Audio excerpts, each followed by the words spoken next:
नमो अरिहन्ताणं नमो सीताणं नमो आयर्याणं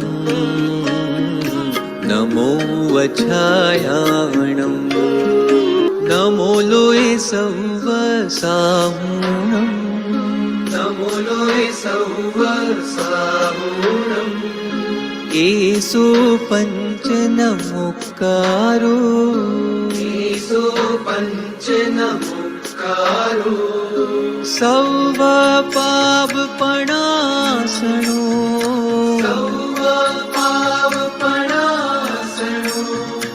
मङ्गलानं च सर्वेसिं मङ्गलानं च सर्वेसिं परमं हवै मङ्गलम् परमं हवै मङ्गलम्।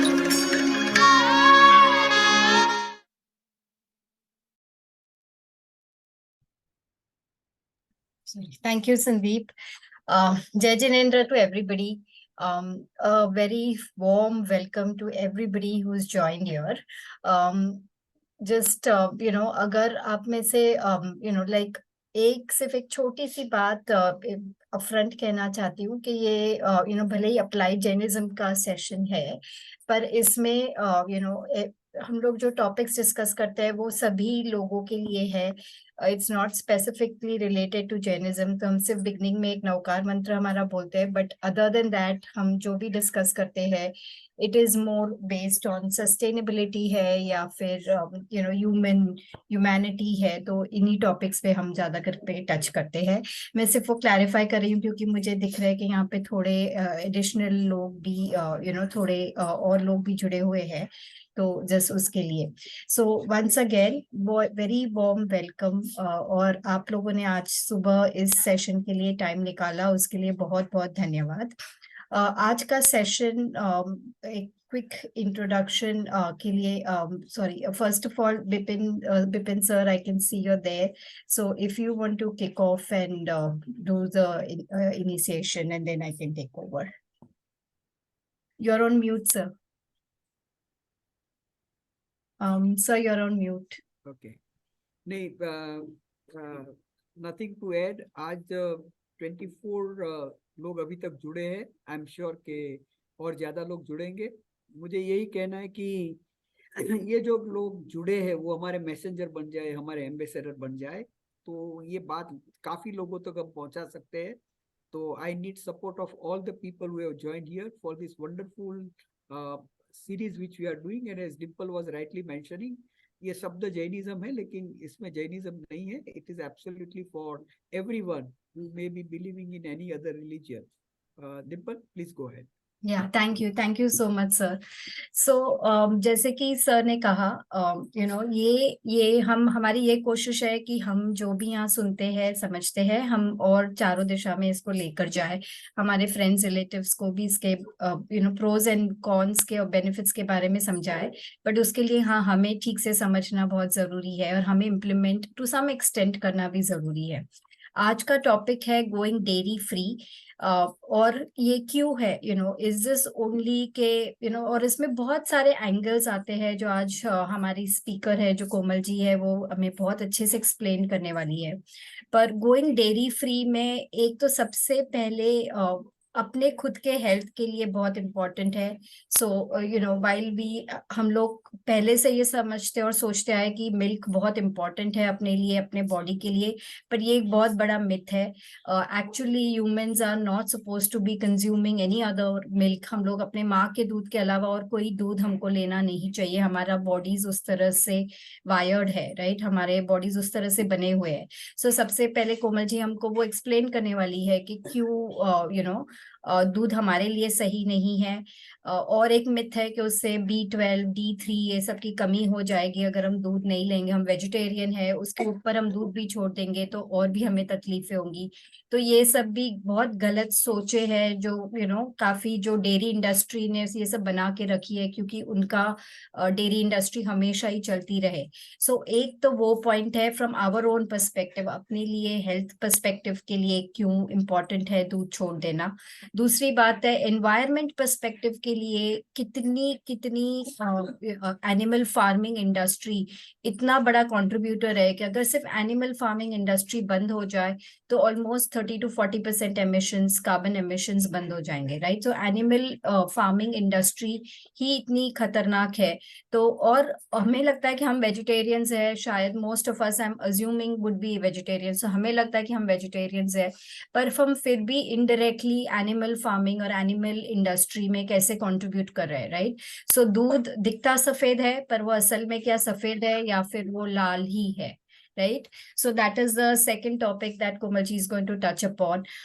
And then finally, ठीक है, हमने सोचा कि हम दूध, हमें समझ में आ गया कि दूध हमारे लिए अच्छा नहीं है, हम बंद करना चाहते हैं, या दूध ही क्यों नहीं, any other dairy, any other animal products, right? Whether it is honey, whether it is cheese, ये सब अगर हम बंद करने वाले हैं तो फिर इसका ऑल्टरनेटिव क्या है? हमारे इतने सारे स्वीट्स इंडियन रसोई में, रसगुल्ला बोलो या कितने सारे स्वीट्स बोलो, सब डेयरी से ही बनते हैं। Ghee which is a basic everyday ingredient, वो दूध से बनता है। तो हम उसके अलावा और क्या ऑल्टरनेटिव्स है जो हम अपनी जिंदगी में ला सकते हैं?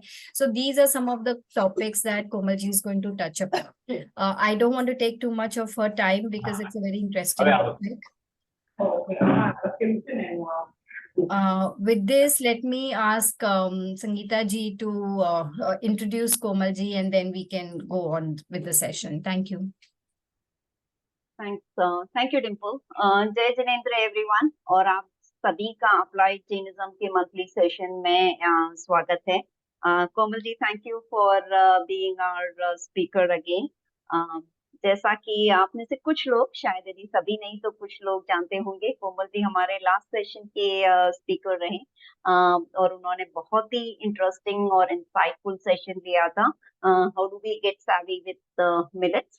और आज एक और बहुत ही इम्पोर्टेंट टॉपिक है और जो आज के समय की सबसे बड़ी जरूरत है, कोमल जी उसके ऊपर सेशन लेने वाले हैं. तो थोड़ा कोमल जी के बारे में वैसे हम जानते हैं लास्ट सेशन से, बट थोड़ा वापस बिकॉज काफी सारे नए लोग जुड़े हुए हैं. कोमल जी एक हेल्थ कोच है शरण के साथ में, और सर्टिफाइड होलिस्टिक न्यूट्रिशनिस्ट भी हैं. उन्होंने अमेरिकन फिटनेस प्रोफेशनल एसोसिएशन से न्यूट्रिशन स्टडी किया है. She also holds child nutrition diploma from centre of excellence. She has a keen interest in conscious parenting, yoga and spiritual sciences. But ये सभी करने के पहले वो एक फ्रीलांस ग्राफिक डिजाइनर थी, आर्किटेक्चरल एनिमेटर थी, और जैसा कि मैंने लास्ट टाइम बताया, उनकी journey towards becoming holistic nutritionist and moving towards plant based lifestyle is very very interesting, and I'll narrate it again this time. उन्होंने एक बार अहिंसा फेस्ट जो मुंबई में होता है, एक्चुअली अभी पिछले कुछ सालों से नहीं हो रहा है, but it was happening till 2019, तो उन्होंने उसमें पार्टिसिपेट किया, और वो जिस टेबल पर बैठी थी वहां पर डॉक्टर नंदिता शाह शरण भी बैठे हुए थे, जो कि उन्हें पता नहीं था. बट जैसे बहुत सारे लोग डॉक्टर नंदिता जी को आकर मिलने लगे, हेल्थ न्यूट्रिशन के बारे में पूछने लगे, तो कोमल जी को बहुत उत्सुकता हुई, और उन्होंने घर जाके चेक किया डॉक्टर नंदिता के बारे में. तो उन्हें पता चला about the great work that doctor Nandita has been doing through her organization Sharan towards promoting a cruelty-free lifestyle and a healthy living.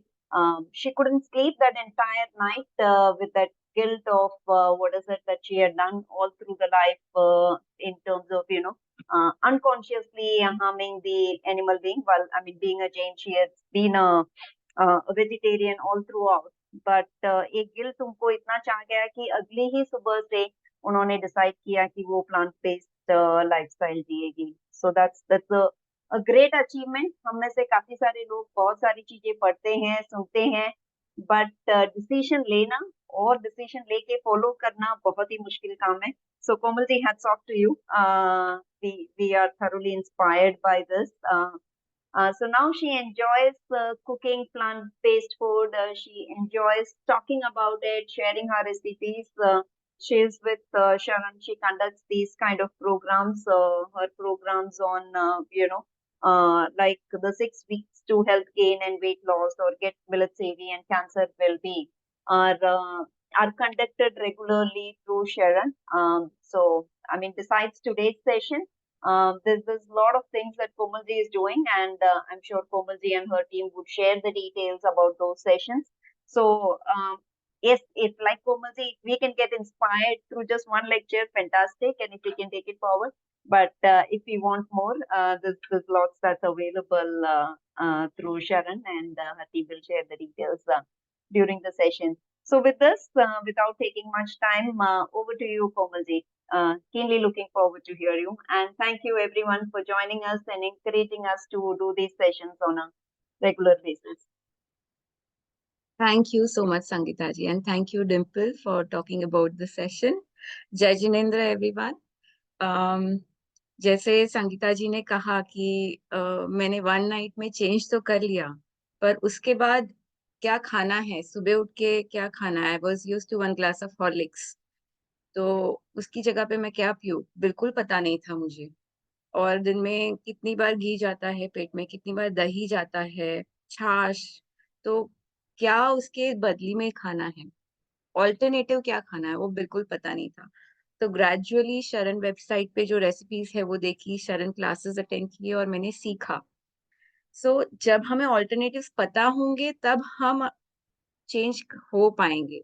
इसीलिए जैसे डिम्पल ने कहा we need to talk about dairy, तभी हम डिस्कस कर रहे थे, तो मैंने बोला ऑल्टरनेटिव्स भी देते हैं which is more important than just talking about dairy. So that's why we have come up with this program. Also before I start, जब मैंने ये चेंज किया तो मैंने चेंज तो किया कंपैशन की वजह से, पर काफी चेंजेस मुझे मेरे हेल्थ में दिखे। जैसे I had hypothyroidism at that time, so तभी ग्रेजुअली देखा तो मेरा वेट कम होने लगा और 6-8 महीने में मैंने 10 से 12 किलो रिड्यूस कर दिया था, विच वॉज अमेजिंग। मेरी स्किन इम्प्रूव हो गई, बाल बहुत अच्छे हो गए, हेयर फॉल कम हो गया, एसिडिटी और गैशियसनेस तो एकदम गायब ही हो गया। सो ये सब चेंजेस दिखने लगे और gradually over the time of 2 years thyroid की मेडिसिन भी कम होने लगी। So that was a wonderful bonus I received after I left dairy. So let's start with the topic today. Because मुझे बहुत कुछ कवर करना है. Just give me a moment. मैं share करती हूँ screen.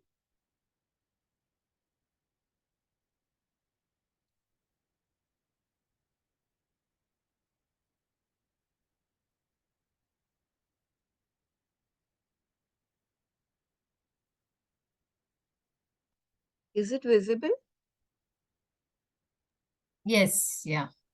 Okay, thank you. So before I start, शरण के बारे में कुछ जानना चाहूंगी. शरण ये जो ऑर्गेनाइजेशन है, ये नाम जो शरण है, ये एक एक्रोनिम है, शॉर्ट फॉर्म है. सो उसका एक्चुअली फुल फॉर्म क्या है? Sanctuary for health and reconnection to animals and nature. So यहाँ पे हम आपको जो लाइफस्टाइल चेंजेस बताएंगे, वो लाइफस्टाइल चेंजेस जो हैं, वो एक्चुअली हम जितना नेचुरल जाते हैं उतना नेचुरल हो सकते हैं, तो हम इजीली हमारी हेल्थ इंप्रूव कर सकते हैं, जो भी डिसीजेस है उससे बाहर आ सकते हैं, और ये करने के साथ साथ हम नेचर से ज्यादा जुड़ सकते हैं. सो यही हमारी कोशिश है कि हम ज्यादा से ज्यादा लोगों को पहुंच पाए और उनकी हेल्थ इंप्रूव हो पाए, और बाय प्रोडक्ट हो सकता है कि ये दुनिया बहुत ही ब्यूटीफुल हो.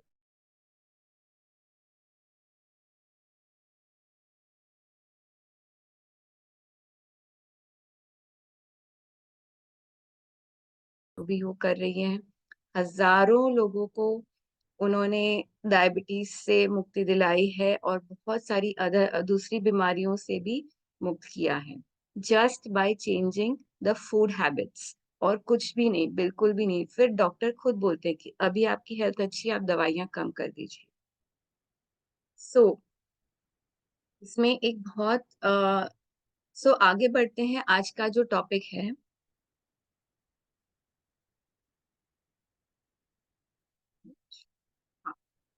Exploring dairy alternatives.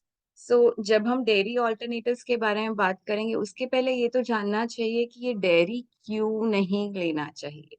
तो पहले वो समझेंगे और फिर डेयरी ऑल्टरनेटिव्स की तरफ जाएंगे. और जब हम आज ये टॉपिक, तो सबसे ज्यादा खुश गाय है. क्यों है? क्योंकि हम उन पे बहुत ज़्यादा जुल्म कर रहे हैं, वायलेंस कर रहे हैं डेयरी लेके। हम जितना डेयरी लेते हैं, हम उतनी डिमांड इंक्रीज़ कर रहे हैं डेयरी की, और जितनी डिमांड इंक्रीज़ हो रही है उतना अ, ये टॉपिक आई थिंक पहले भी लिया गया होगा यहाँ पे जैनिज़्म, एप्लाइड जैनिज़्म ग्रुप पे। अ, तो मैं एकदम शॉर्ट में कवर करती हूँ कि गायों को रेप करके प्रेग्नेंट किया जाता है, उनको दवाइयाँ दी जाती है ताकि वो पूरा साल भर दूध दें। काफ़ी छोटी एज में उनको प्रेग्नेंट किया जाता है, और बार-बार उनसे एवरी ईयर प्रेग्नेंट करके दूध भी लिया जाता है कंटिन्यूअसली। उनकी एज जो 15-16 साल है, वो 6-7 साल में ही अ, वो कुछ काम की नहीं रहती है। फिर उसे स्लॉटर हाउस भेज दिया जाता है। मैंने बहुत शॉर्ट में बता दिया। इस बारे में मैं डिटेल में नहीं जानती हूँ। तो जब हम अपनी डिमांड डेयरी की कम करेंगे, तो ये सब ज़ुल्म जो वायलेंस गायों पे हो रहा है, वो कम हो जाएगा, बिकॉज़ डिमांड ही कम हो जाएगी। तो हम काफ़ी बार लोग बोलते हैं कि मेरे अकेले से करने से क्या होगा? सब तो लेते हैं डेयरी। बट नहीं, अगर मैं खुद कर रही हूँ, तो ये मेरा कंट्रीब्यूशन है इसमें। सो ये एक एंगल हो गया, वायलेंस एंगल, क्यों डेयरी नहीं लेना चाहिए। आगे बढ़ते हैं, देखते हैं हेल्थ एंगल क्या है। ओके? अभी ये जानते हैं कि हमें दूध क्यों लेना है? जैसे कोई भी बच्चा दूध क्यों लेता है? क्यों चाहिए बच्चे को दूध? तो एक जो ह्यूमन बच्चा है, उसका मेन जो दूध लेता है ना, माँ का दूध, उसका मेन काम क्या होता है? ब्रेन का डेवलपमेंट। हाँ, दूसरा डेवलपमेंट भी होता है बॉडी का, बट मेन इम्पोर्टेंट काम है ब्रेन डेवलपमेंट। वैसे ही गाय के बच्चे को मेन काम है वो जो दूध पीती है उसका फिजिकल ग्रोथ, बॉडी का ग्रोथ ठीक से हो, राइट?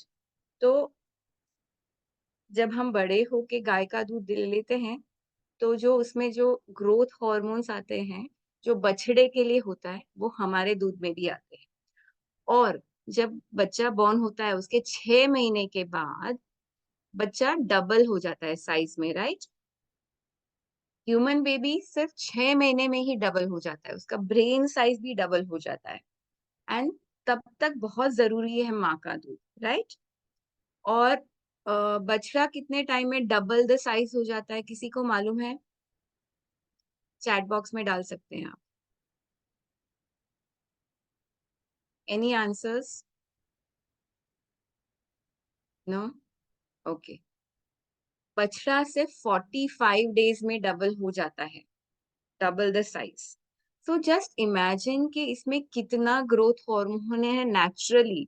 अगर इस गाय को कोई ग्रोथ हार्मोन ना भी दे, कोई और दवाइयाँ ना भी दे, नेचुरली उस दूध में इतना ग्रोथ हार्मोन है कि वो गाय डबल बछड़ा डबल द साइज़ हो जाता है, जो ह्यूमन बॉडी को वो ग्रोथ हार्मोन की बिल्कुल ज़रूरत नहीं। और जो ह्यूमन बेबी है वो एडल्टहुड पहुंचने के लिए कितना टाइम लगता है उसको? 18 साल, राइट? और गाय को एडल्टहुड पहुंचने के लिए कितना टाइम लगता है? 18 महीने लगते हैं। तो जो रेट पे गाय का ग्रोथ होता है, अगर हम वो दूध लेते हैं तो हमारे बॉडी में भी कहीं ना कहीं कुछ ग्रोथ होता है, राइट? हमारे बॉडी में कैंसर सेल्स सभी के बॉडी में है। अगर वो ग्रोथ हो गए तो इश्यू हो जाएगा, राइट? फैट्स भी हो सकता है। सो क्या-क्या हो सकता है वो भी हम आगे देखते हैं। तो ये पॉइंट का ये मेन रीज़न क्या था बताने का कि दूध में नेचुरल ग्रोथ हार्मोन्स है, वो बिल्कुल ह्यूमन बॉडी के लिए नहीं है। वो गाय के बछड़े के लिए है। सो हमें उसकी बिल्कुल ज़रूरत नहीं है। और नेचर में सभी प्राणी सिर्फ अपनी माँ का दूध लेते हैं, और कब तक लेते हैं? जब तक उनका डाइजेशन सिस्टम डेवलप नहीं होता है, उनको दांत नहीं आ जाते हैं, तब तक लेते हैं। उसके बाद वो बाहर के अनाज पे डिपेंड करते हैं, राइट? तो पर हम जो इंसान हैं बहुत ही बुद्धिशाली हैं, बहुत ज्यादा बुद्धिशाली हैं। हम माँ का दूध भी लेते हैं, तब तक हमारा डाइजेशन डेवलप हो जाता है, दांत आ जाते हैं। हम बाहर का खाना लेके डाइजेस्ट करके बॉडी चला भी सकते हैं, पर हम बहुत ग्रीडी हैं। हम दूसरे के एनिमल्स के दूध भी लेते हैं। अभी तो चलो गाय भैंस लेते हैं, काफी लोग बकरी का दूध भी लेते हैं। बीच में मैंने पढ़ा था कि कोई बोलता है ऊँट के दूध में बहुत प्रोटीन होता है, तो वो ऊँट का दूध भी मंगाते थे। सो क्रेज़ी हो गए ह्यूमन बीइंग्स। और सबसे ज़्यादा बीमार कौन पड़ रहे हैं नेचुरली? ह्यूमन बीइंग्स ही पड़ रहे हैं, राइट? तो एक सोचने वाली बात है। मैं ये अलग-अलग एंगल्स आपको बताती हूँ क्योंकि किसी को कोई एंगल टच हो जाएगा, किसी को कोई एंगल टच हो जाएगा। पर हर एक एंगल से दूध जो है वो हमारा खाना नहीं है। वो मैं पॉइंट टच करना चाहती हूँ। सो नाउ देखते हैं कि गाय के दूध में है क्या? पहली चीज़, गाय के दूध में पस, खून और बैक्टीरिया भी है क्योंकि जैसे यहाँ लिखा है 1/3 of dairy cows have mastitis. Mastitis एक ऐसी कंडीशन है जहाँ पे उनके जो ग्लैंड्स हैं जहाँ जहाँ से दूध आता है अडर्स वो इन्फेक्ट हो जाते हैं बिकॉज जो दूध निकालते हैं वो मशीन से निकालते हैं एवरी डे। वो ध्यान नहीं रखते कब स्टॉप करना है। मशीन सबका साथ में स्टॉप होगा। तो इतना वो इन्फेक्ट हो जाता है कि उसमें काफ़ी बार पस, खून और बैक्टीरिया भी हो जाते हैं जो आपके दूध में आ जाते हैं। और इंडिया में लीगली 1% ऑफ पस is allowed. And do you think जितना अलाउड है उससे कम होगा इंडिया में? I am not so sure. ज़्यादा ही होगा। तो हम वो खराब पस, खून और बैक्टीरिया अपने पेट में डाल रहे हैं। और उसके बाद क्या है? जब ये अडर्स उनके इन्फेक्ट हो जाते हैं तो उनको बहुत ज़्यादा क्वांटिटी में एंटीबायोटिक्स भी दिया जाता है। और एंटीबायोटिक्स हम नॉर्मली तो नहीं लेते हैं, राइट? तो हम जब दूध लेते हैं तब हम एंटीबायोटिक्स भी लेते हैं। जो भी माँ खाती है वो उसके दूध में बच्चों को जाता है। ये हमने ह्यूमन में भी देखा है। मुझे याद है मेरी मम्मी आज अटेंड कर रही है वो। जब मैं अपने बच्चे को फीड कर रही थी तो मुझे पत्ता गोभी नहीं देती थी। बोल रही थी बच्चे को गैस हो जाएगी। तो हम जो भी खाते हैं वो हमारे बच्चे को जाता है उस दूध से। वैसे ही जो अगर गायों को एंटीबायोटिक्स रेगुलरली दिया जाता है तो हमारे बॉडी में भी एंटीबायोटिक्स आ रहे हैं। और जब हमें एक्चुअली एंटीबायोटिक्स की जरूरत होती है, कुछ इन्फ्लेमेशन हो गया, इन्फेक्शन हो गया, तो वो नॉर्मल क्वांटिटी ऑफ एंटीबायोटिक्स हम पर काम नहीं करेंगी, हमें हायर डोजेज लगेगा। And antibiotics everyone knows is not good for our body, right? अब एंटीबायोटिक्स के बाद और क्या है? इसमें पेस्टिसाइड्स भी होता है क्योंकि जो गायों को खाना दिया जाता है, घास दिया जाता है, वो ऑर्गेनिक नहीं होता। और जो पेस्टिसाइड्स होते हैं ये एक केमिकल्स होते हैं। पेस्टिसाइड्स, फर्टिलाइजर्स, वीडिसाइड्स ये जो है वो केमिकल्स होते हैं। और वो केमिकल्स हमारा खाना नहीं है। ये जो केमिकल्स है वो पूरा एंडोक्रिनल सिस्टम डिसरप्ट कर देता है। यानी इसका मतलब क्या हुआ? हार्मोनल सिस्टम जो है वो इम्बैलेंस कर देता है। सो अगेन एक अ, अ, ये जो मिल्क है उससे हार्मोनल इम्बैलेंस हो सकता है। हार्मोनल इम्बैलेंस जब मैं बताती हूँ तो उसमें कौन सी बीमारियां आ सकती है? डायबिटीज, थायराइड, पीसीओडी, पीसीओएस, ये सब बीमारियां आ सकती है जो भी हार्मोन्स के रिलेटेड है वो। और पेस्टिसाइड्स होता है और यूरिया भी होता है। यूरिया एक केमिकल है जिससे दूध फटता नहीं है। और इंडिया में दूध मेनली गुजरात में होता है और दूसरे कुछ स्टेट्स में होता है, पर जाता है पंजाब में वगैरह, जाता है पूरे देश में। तो जो कैंस होते हैं उसमें यूरिया लगा दिया जाता है, उसमें बाद में दूध डाला जाता है। तो यूरिया भी दूध में होता है which is again a chemical and hormone disruptor. फिर इसमें हमने देखा दूध में नेचुरल ग्रोथ हार्मोन्स भी होते हैं। उसके अलावा गायों को ऑक्सीटोसिन नाम का एक हार्मोन भी दिया जाता है बाय इंजेक्शन। सी नॉर्मली माँ कब तक दूध बनाती है? जब तक बच्चा लेता है तब तक बनाती है, राइट? पर हमारी जो डिमांड है वो बहुत ज्यादा है। हमें इतना दूध तो चाहिए ही चाहिए, राइट? अ, अगर मेहमान है तो ज्यादा चाहिए, मिठाइयाँ खानी है तो और ज्यादा चाहिए। तो ये लोग क्या करते हैं? ऑक्सीटोसिन इंजेक्शन देते हैं जिससे गाय को इतना ज्यादा पेन होता है, डिलीवरी के वक्त पेन होता है वैसा पेन होता है, और उसमें उसके बॉडी में जितना दूध है वो बाहर निकल आता है। बहुत ज्यादा पेन होता है, राइट? तो ये जो हार्मोन है ऑक्सीटोसिन हमारे भी बॉडी में बनता है, पर ये ग्रोथ हार्मोन्स ऑक्सीटोसिन वगैरह अगेन हमारे बॉडी में जाएंगे तो एक इम्बैलेंस हो जाता है बॉडी में हार्मोन्स का। इसीलिए ज्यादातर बीमारियां जो दूध से जुड़ी हुई हैं वो हार्मोनल बीमारियां हैं। इसके बाद इसमें दूध में टॉक्सिक सब्सटेंस भी होते हैं। अभी गायें अगर आप सिटी में देखेंगे तो कुछ भी खाते हैं, कचरे के डब्बे में उनका मुंह डला हुआ ही होता है, प्लास्टिक भी खा लेते हैं, सैनिटरी नैपकिन्स भी काफी बार होते हैं, और जहाँ उनको रखा गया होता है वहां उनको डेली साफ किया नहीं जाता है। उनके फीसेस में, उनके शिट में ही उनको रखा जाता है काफी टाइम तक। सो उसके एलिमेंट्स भी काफी बार दूध में आ जाते हैं। फिर उसमें बहुत ज्यादा फैट है और फाइबर बिल्कुल नहीं है। तो जब भी हम कुछ बिना फाइबर का फैट खाते हैं तो वो फैट बॉडी में रह जाता है, वो निकलता नहीं।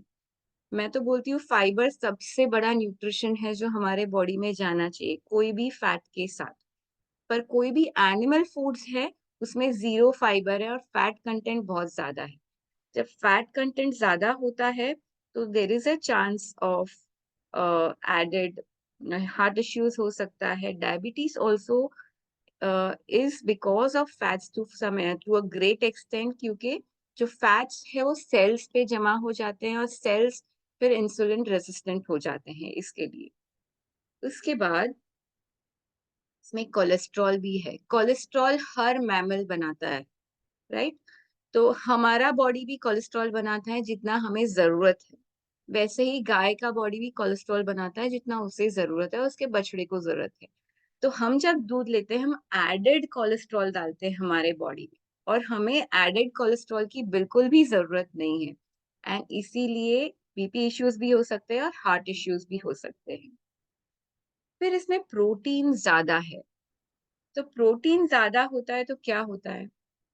प्रोटीन डाइजेस्ट करने के लिए हमारे बॉडी को ज्यादा अमाइनो एसिड्स बनाने पड़ते हैं,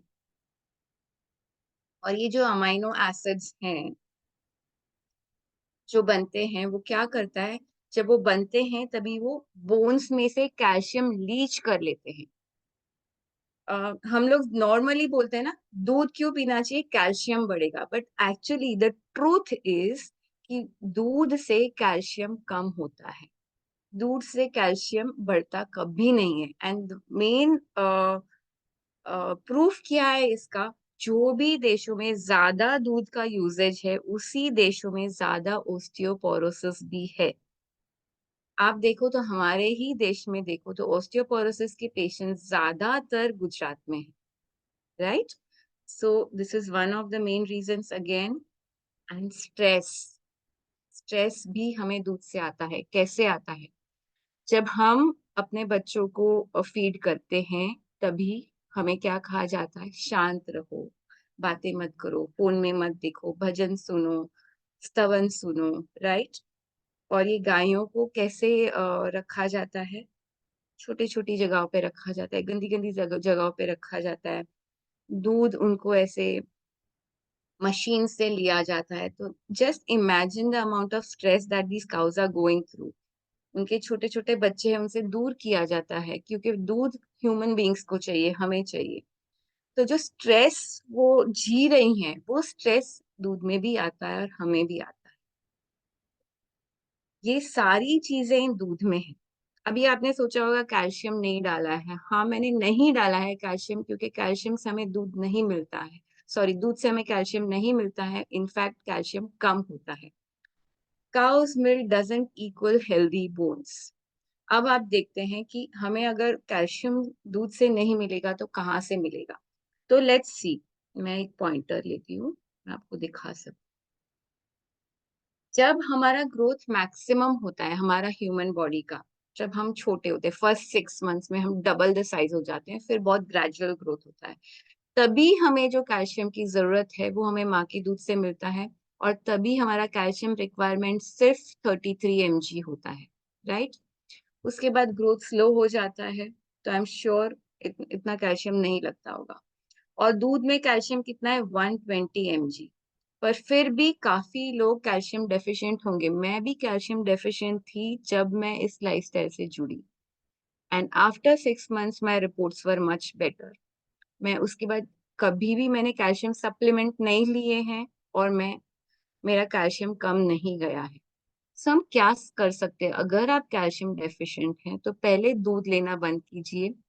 फिर आप ये देखेंगे तो सेसेमे सीड्स यानी तिल, इसमें कितना कैल्शियम है, 10 गुना ज्यादा गाय के दूध से। You can always have sesame seeds ज्यादा, सोक करके लेंगे तो ज्यादा काम आएंगे। फिर अगर आप देखिए तो आलमंड में भी काफी कैल्शियम है, बादाम में, ग्रीन्स, कोई भी ग्रीन लीफी वेजिटेबल्स में आप देखोगे तो काफी कैल्शियम होगा। राजगीरा, एमरंथ में भी काफी कैल्शियम होता है। फिर अगर देखें तो रागी, नाचनी में भी बहुत ज्यादा कैल्शियम है। हम बच्चों को जब भी वो माँ के दूध से फूड पे ट्रांजिशन करते हैं तभी नाचनी की राब देते हैं, राइट। सो जो हमारे एंसेस्टर्स है उनको पता है क्या देना है बच्चों के लिए। So natural remedies are very good. So नाचनी बहुत अच्छा है, आप डेली रूटीन में भी अगर ऐड कर सकते हैं तो ये बहुत ही अच्छा है कैल्शियम के लिए। आप चाहिए तो इसका फोटो ले लीजिए। हमें कैल्शियम के लिए दूध की बिल्कुल भी जरूरत नहीं है। There are many many other options, okay. And plants is a better source of calcium in quality and quantity both, okay. अगर देखें कि कैल्शियम एक मिनरल है, तो जो मिनरल होता है वो सॉइल में से मिलता है, और गाय को कहाँ से कैल्शियम मिलता है, घास से मिलता है। तो जो भी अगर सॉइल से उगता है उसमें थोड़ा ना थोड़ा तो कैल्शियम होगा ही। सो अगर आप नॉर्मल बैलेंस डाइट खा रहे हैं तो आपका कैल्शियम कम नहीं होगा, आई एम श्योर। और अगर आप दूध ले रहे हैं उसके साथ कोई भी एनिमल फूड्स ले रहे हैं जिसमें प्रोटीन ज्यादा है तो आपका कैल्शियम लीच हो रहा है। ये मैंने आपको बताया, countries with high dairy consumption have highest rates of osteoporosis and India is one big example of this. And now many of you may think कि अगर हम दूध नहीं लेंगे तो हमारा प्रोटीन भी शायद कम हो जाएगा, but please don't worry. Protein आपको ये नेचुरल प्लांट फूड से मिल सकता है। छोले है, बी राजमा है, हर ग्रीन लीफी वेजिटेबल्स में बहुत अच्छा प्रोटीन है जो बॉडी इजीली एब्जॉर्ब कर सकता है, और जिसमें बॉडी को ज्यादा अमीनो एसिड्स भी नहीं बनाने पड़ेंगे और बॉडी कैल्शियम लीच भी नहीं करेगा। केल, हर टाइप की दाल में ज्यादा प्रोटीन है, किनोआ, और सब्जियों में भी होता है प्रोटीन। तो प्रोटीन के लिए बिल्कुल टेंशन लेने की जरूरत नहीं है। अब हमने देखा कि एक ग्लास दूध में क्या क्या है, राइट। सेल्स, कैलोरीज यानी फैट्स हैं, ब्लड, फीसेस भी हैं, एंटीबायोटिक्स, कोलेस्ट्रॉल, एसिड प्रोटीन्स जो कैल्शियम लीच करता है, और फैट्स भी है जो हमें हमारे बॉडी में नहीं चाहिए।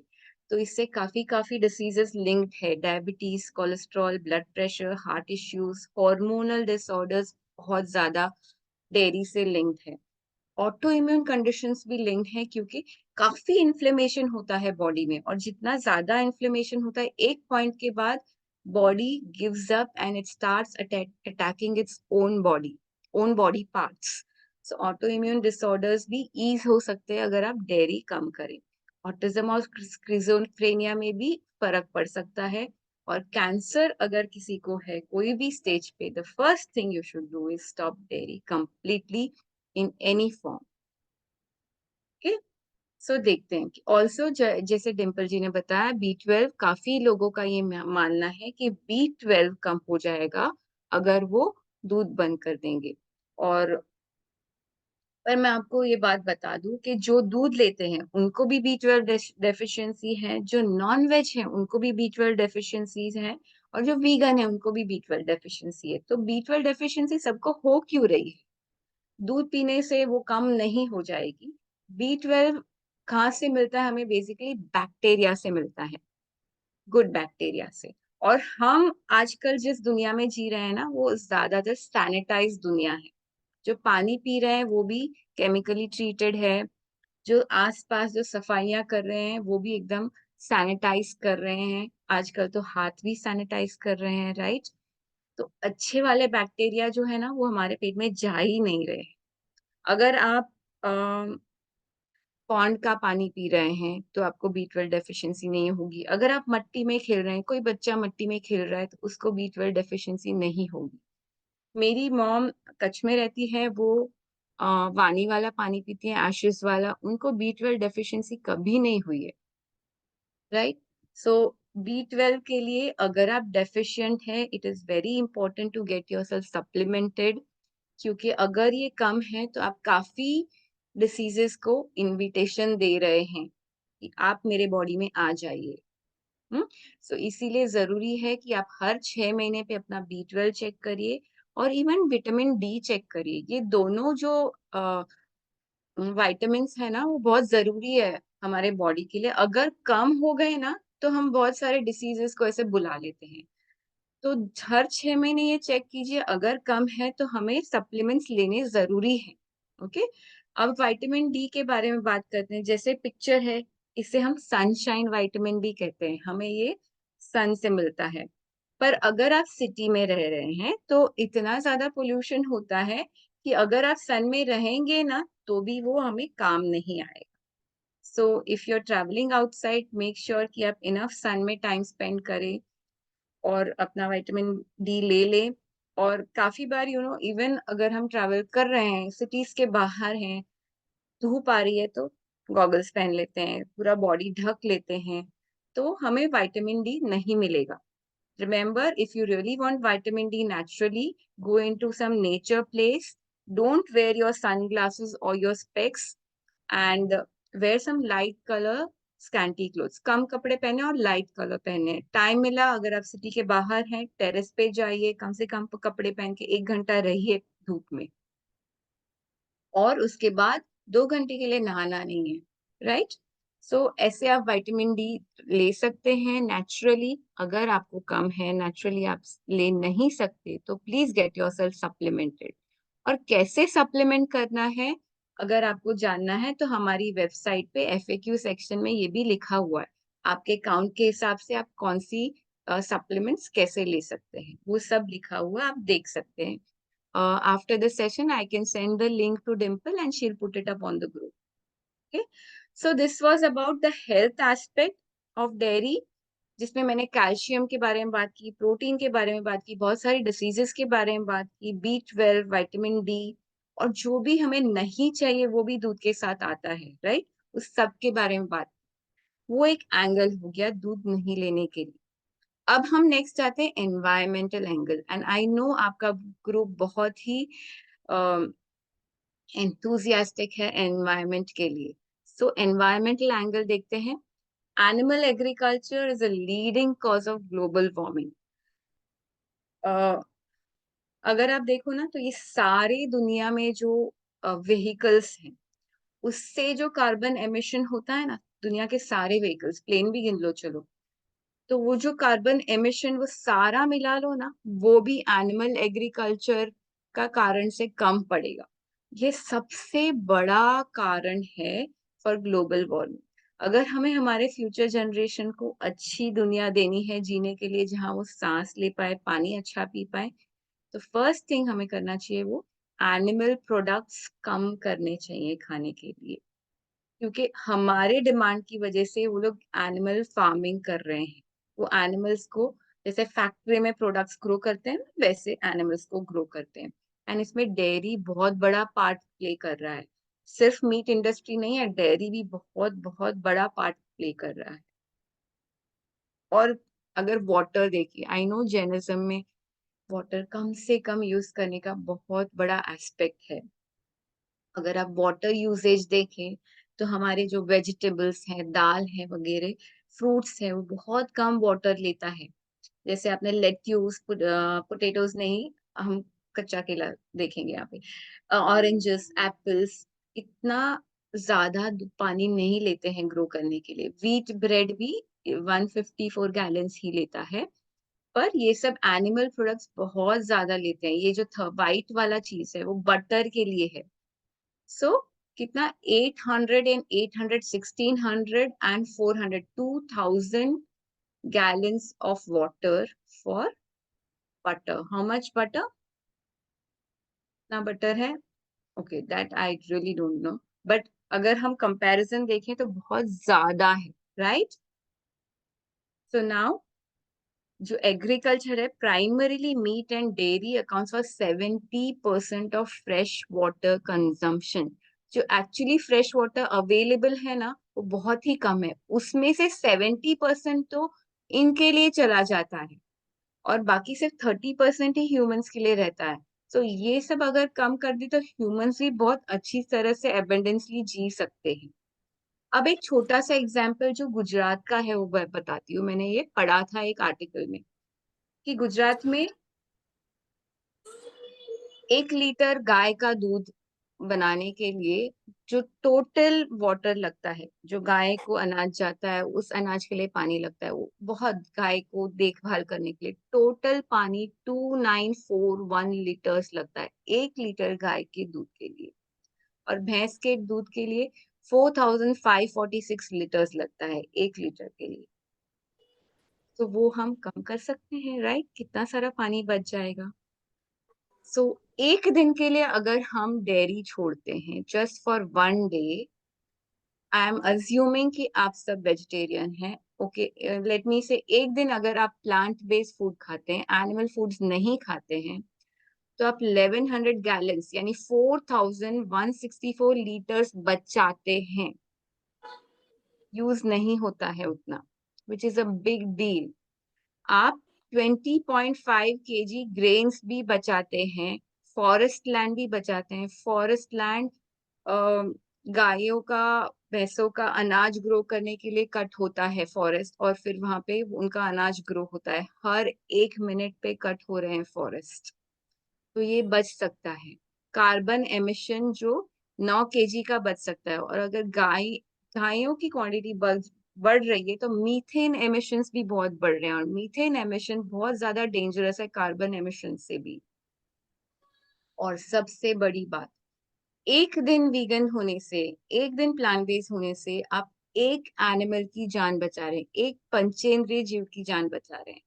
तो अगर आप 100% भी नहीं हो सकते, हफ्ते में 3 बार आप डेयरी छोड़ सकते हैं, हफ्ते में 4 बार छोड़ सकते हैं, धीरे धीरे एक एक दिन बचाइए, चेंज कीजिए। Okay, so if you want please take a snap of this, it's a very important slide. आपको बहुत अच्छा होगा, फील होगा जिस दिन आपने डेयरी छोड़ा है। डेयरी जब मैं बोलती हूँ तो दूध सभी फॉर्म में आ जाएगा। दूध, दही, घी, बटर, चीज, बिस्किट्स में दूध होता है। अगर आप कोई भी चिप्स खाते हो, चिप्स में अगर आप इंग्रेडिएंट्स पे देखेंगे तो उसमें भी दूध पाउडर डालते हैं, क्योंकि वो बहुत ज्यादा एडिक्टिव होता है दूध इसके लिए। So be really aware, if you are going plant based for 1 day, you will make a huge contribution for the environment, for the animals, and for your own health. Okay, so now I have discussed about the environmental issues, health issues, and violence के बारे में बहुत short में मैंने बात की। और अगर इस 3 एरियाज में क्वेश्चंस हैं तो आप पूछ सकते हैं। Let's take a break in the presentation and let's check out the questions and then get on to the dairy alternatives. Any questions? Let me see the chat box.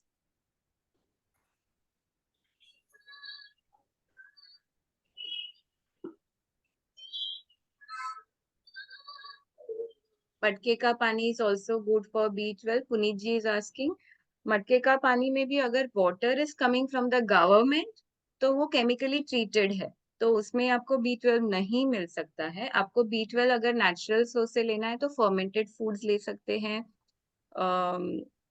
कंजी बोलते हैं वो ले सकते हैं, फर्मेंटेड राइस ले सकते हैं, उस सब से आपको मिलेगा B12। Any questions? ऑल्टरनेटिव, हाँ ऑल्टरनेटिव्स हम बात करेंगे।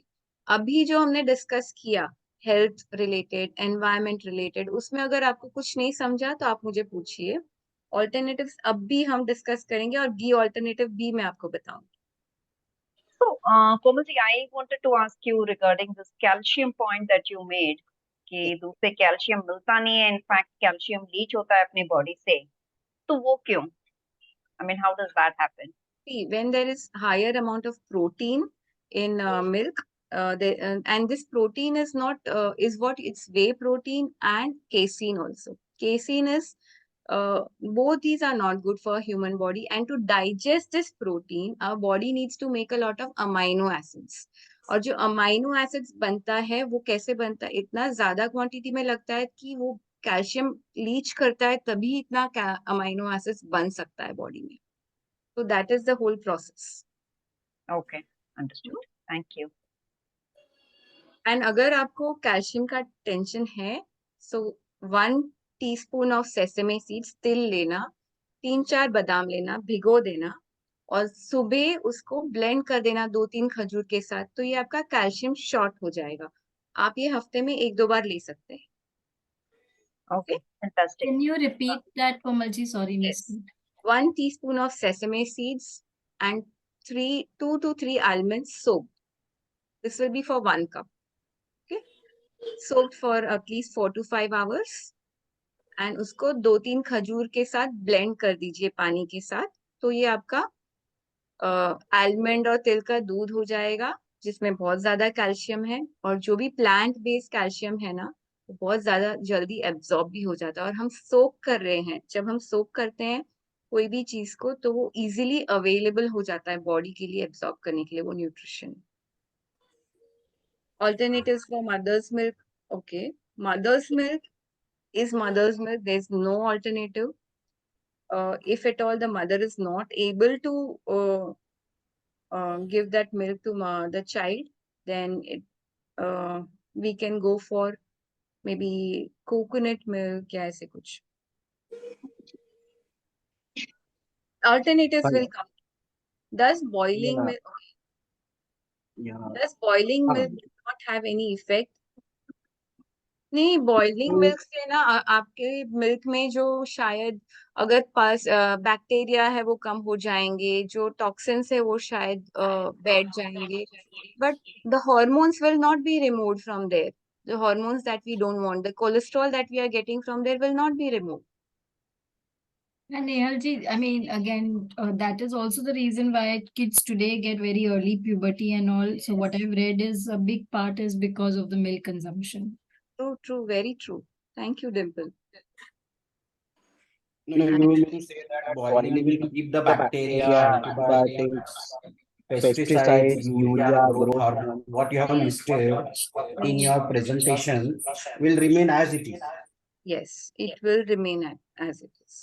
So bacteria does not kill with the boiling. Bacteria will be killed. I'm not saying bacteria will not be killed.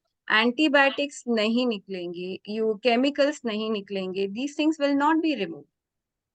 And चलो वो निकल भी गए. Hormones are always there. No, hormones are not stable to the heat balance. I'm a doctor.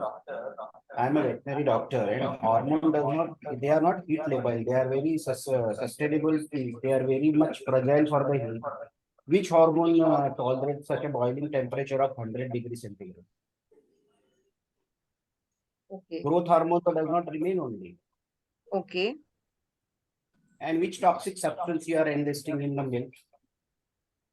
Okay. Toxic substances में काफी कुछ है. Like you check the milk. You go and test your whichever milk you're buying. Go and test it. You'll find a lot of toxic substances in it, which abhi, you know, how can I say, toxic substances, there are different kinds of chemicals that come into it, right? In depending on which chemicals you mean to say in the milk, you can list out. Your voice is echoing, but I just understood you're asking the list, right? I'll share the list to you. Yeah, we can take that offline as well, for Yeah. sure. We can share it. I'll get connected with you. Yes. Sorry, what's your good name, sir? Dr. Nilesh Dagle, Dimple. Okay, okay. Sure. Dr. So, yeah. Nilesh Dagle. Okay. Okay. So can we take this shot daily, the Khajur almond shake? So Viva, if you are calcium deficient, you can take it daily for about 7-8 days, and then you can go for just 2 days a week, not more than that. You saw the amount of calcium in sesame seeds is 10 times more than cow's milk. That is why. Should the almond be skinned after soaking? No, we have to take it with the fiber. So don't remove the skin. But Komalji, I have heard to the contrary that the skin is not good. It kind of results in cancer and all. So they, I mean, like I've heard advice that it should be skinned always. Okay. So see, there may be varied opinions. You try and see how it works with your body. At Sharan, we suggest you to have with the skin. Okay. Okay. Yes. Fine. Yeah. Why is honey bad for you? Honey is an animal product which the honeybees secret for their own self, and it is not a human food. It is not human food at all. Okay. Shall I get back to the presentation? Yeah, yes, Komalji. Yes.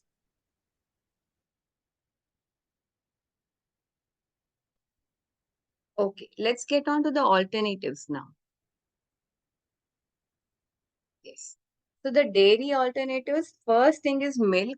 Milk we use either in the chai coffee in the morning or the milk we have directly. Where else do we use milk?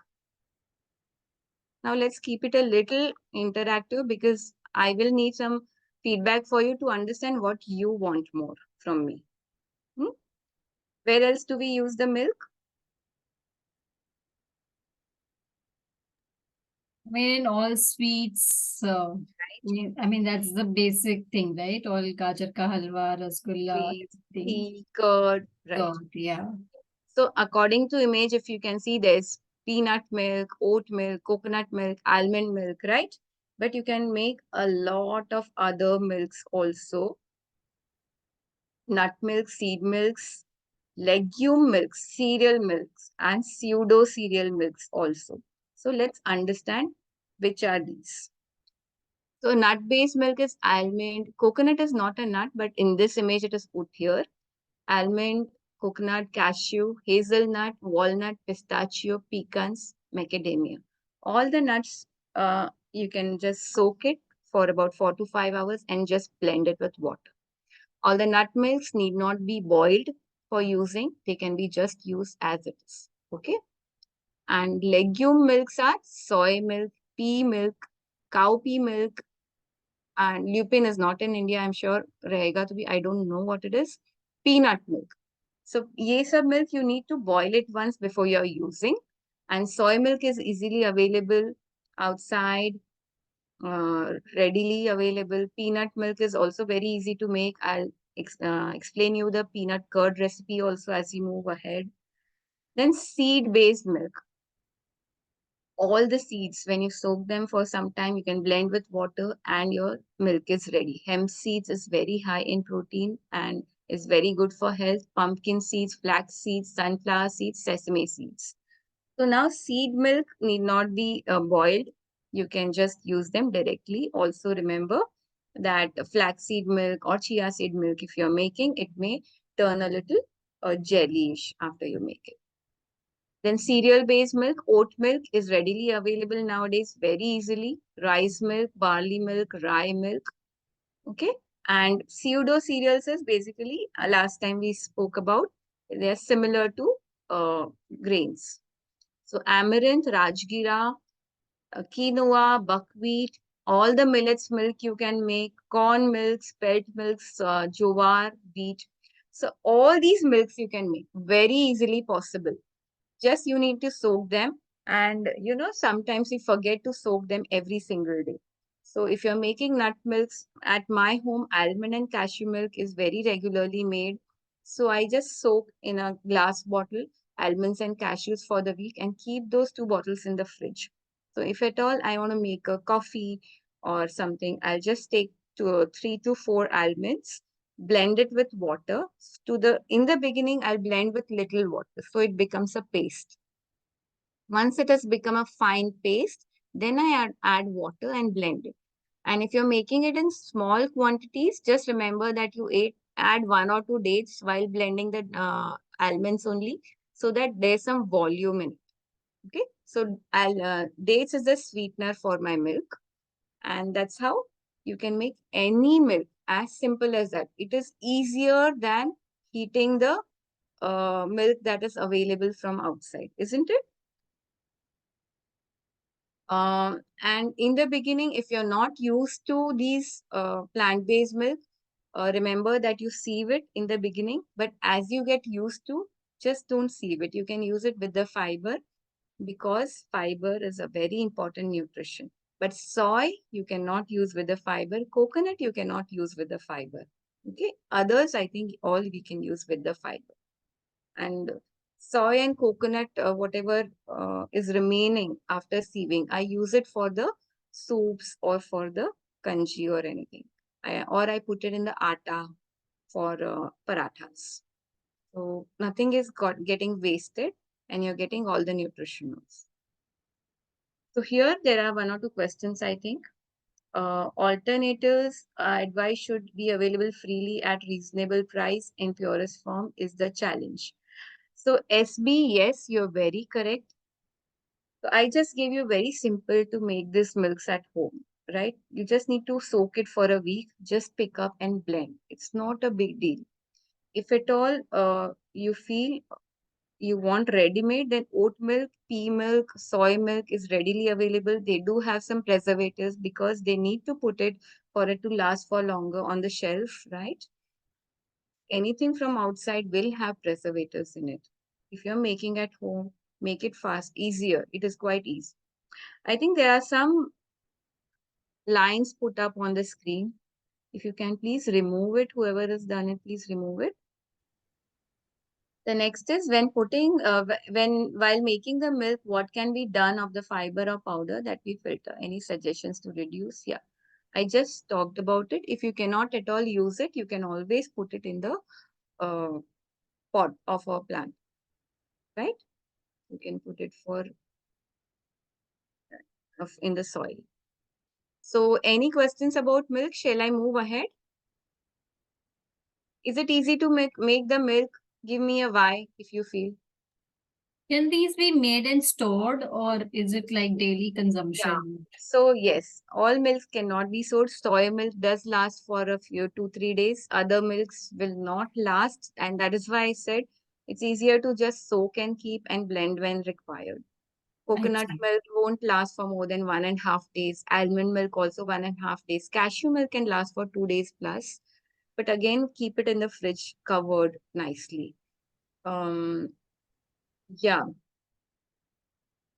Peanut milk also 2 days, not more than that.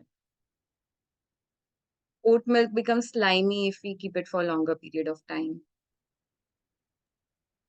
Yeah, and sesame seed, almond, and almond milk for your calcium. And yes, if you have hair fall, you can have coconut. Again, yes, coconut milk and soy milk, the fiber is normally removed. So don't have it on a regular basis. It is more of fat and less of no fiber at all. So have them as a treat. But other milks, if you're not straining, you can always have it whenever needed. Yeah, and Komal, Yeah. you are suggesting these milk for consumption as milk, right? But which of this is good for, let's say, tea, which is good for curd, etc.? Is that something that you're going to cover in Yeah, subsequent slides? curd I will cover. So for tea, see, once we are of our mother's milk, it is not really needed to have any milk separately, but we are, conditioned to have milk on a regular basis. And that is why for this transition period, you can have milk, your tea or coffee. Otherwise, I would suggest that you go for herbal teas if you're used to, and just come off these milk business. It is not really needed to be healthy. It is just the conditioning that we have in our heads. Milk is not needed for our body. Yeah. One And more thing, Komalji, I always had this thought, okay, if you're having cashew milk or, does your cholesterol level or something go up? Because Okay, that's a wonderful question. Thank you so much for asking.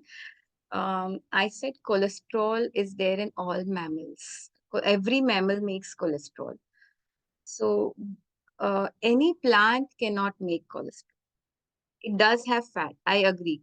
Cashews does have fat. Does not have cholesterol in it. Okay. Our body is making cholesterol for ourselves. Any animal product will have cholesterol. So cashews, when you're having, is no, you won't get external cholesterol, but you will get fat. It is high in fat. So any nuts, remember, very important point, any nuts will be high in fat. If at all you're having nuts, it should not be more than 10 nuts in a day. And for making 1 glass of cashew milk, you need 4 to 5 cashews, not more than that. Okay. Okay. Yeah. Thank you. Yeah, welcome. Would the water then, yeah.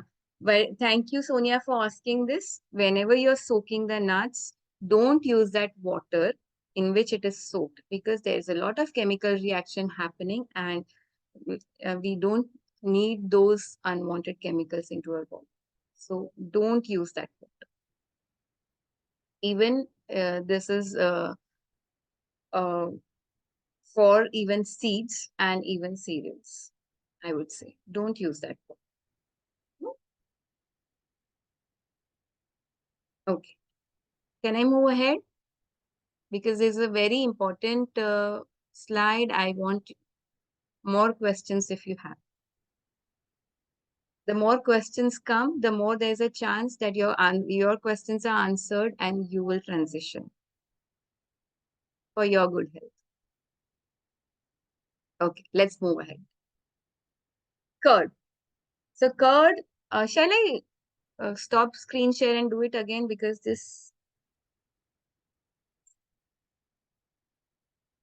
those lines were a little disturbing. So curd, you can make peanut and rice curd, almond and rice curd, cashew curd, and you can use all these curds for curries, buttermilk, chas, etc. Charts also. So how to make the peanut curd?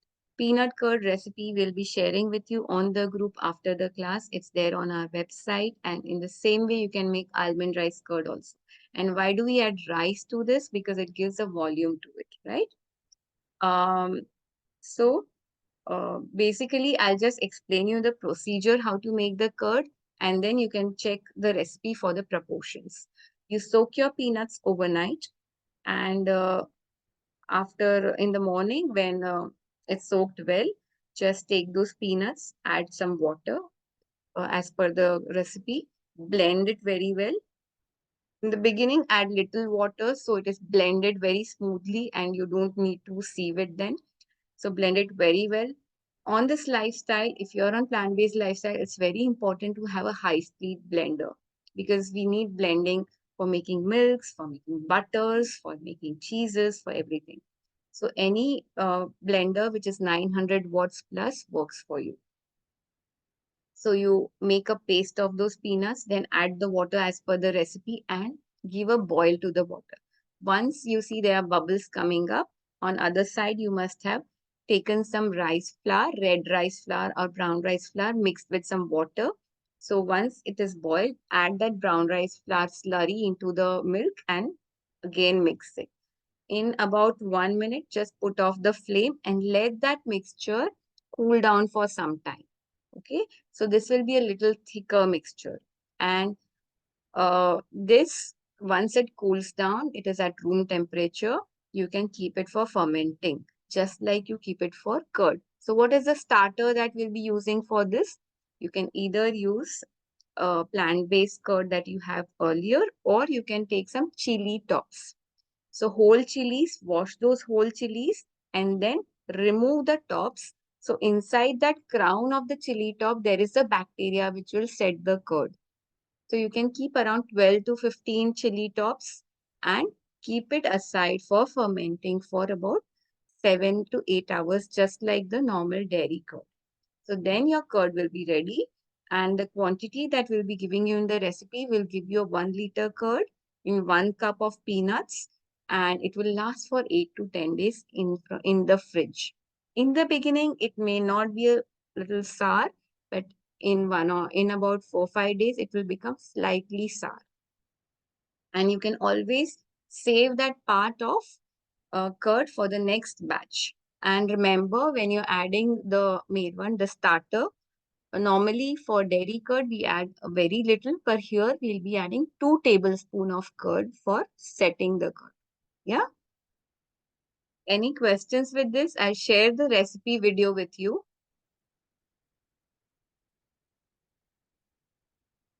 I will also share the cashew curd recipe video, but please remember that we need to have not more than 10 nuts in a day. So for curds, I always go for peanut rice curd because I want to save my nut count for the desserts, not for anything else. Just be a little mindful. So, Komal ji, in terms of the nutritional benefits of curd and yogurt that we get from dairy curd and Probiotics, right? yeah, the probiotics. So, Yes. do we get the same benefits from these curds? You'll get the same benefits because you're making it in the same manner. We are fermenting it, right? We'll get the same benefits. Okay. Okay, there are a few questions. The water that you are, you do need not throw the water, you put it in the plants, right? 1 second.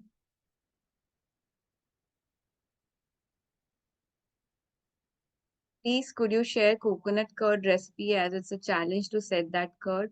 Okay, listen, Hemaji, coconut curd I've never made, but I'll get back to you with this.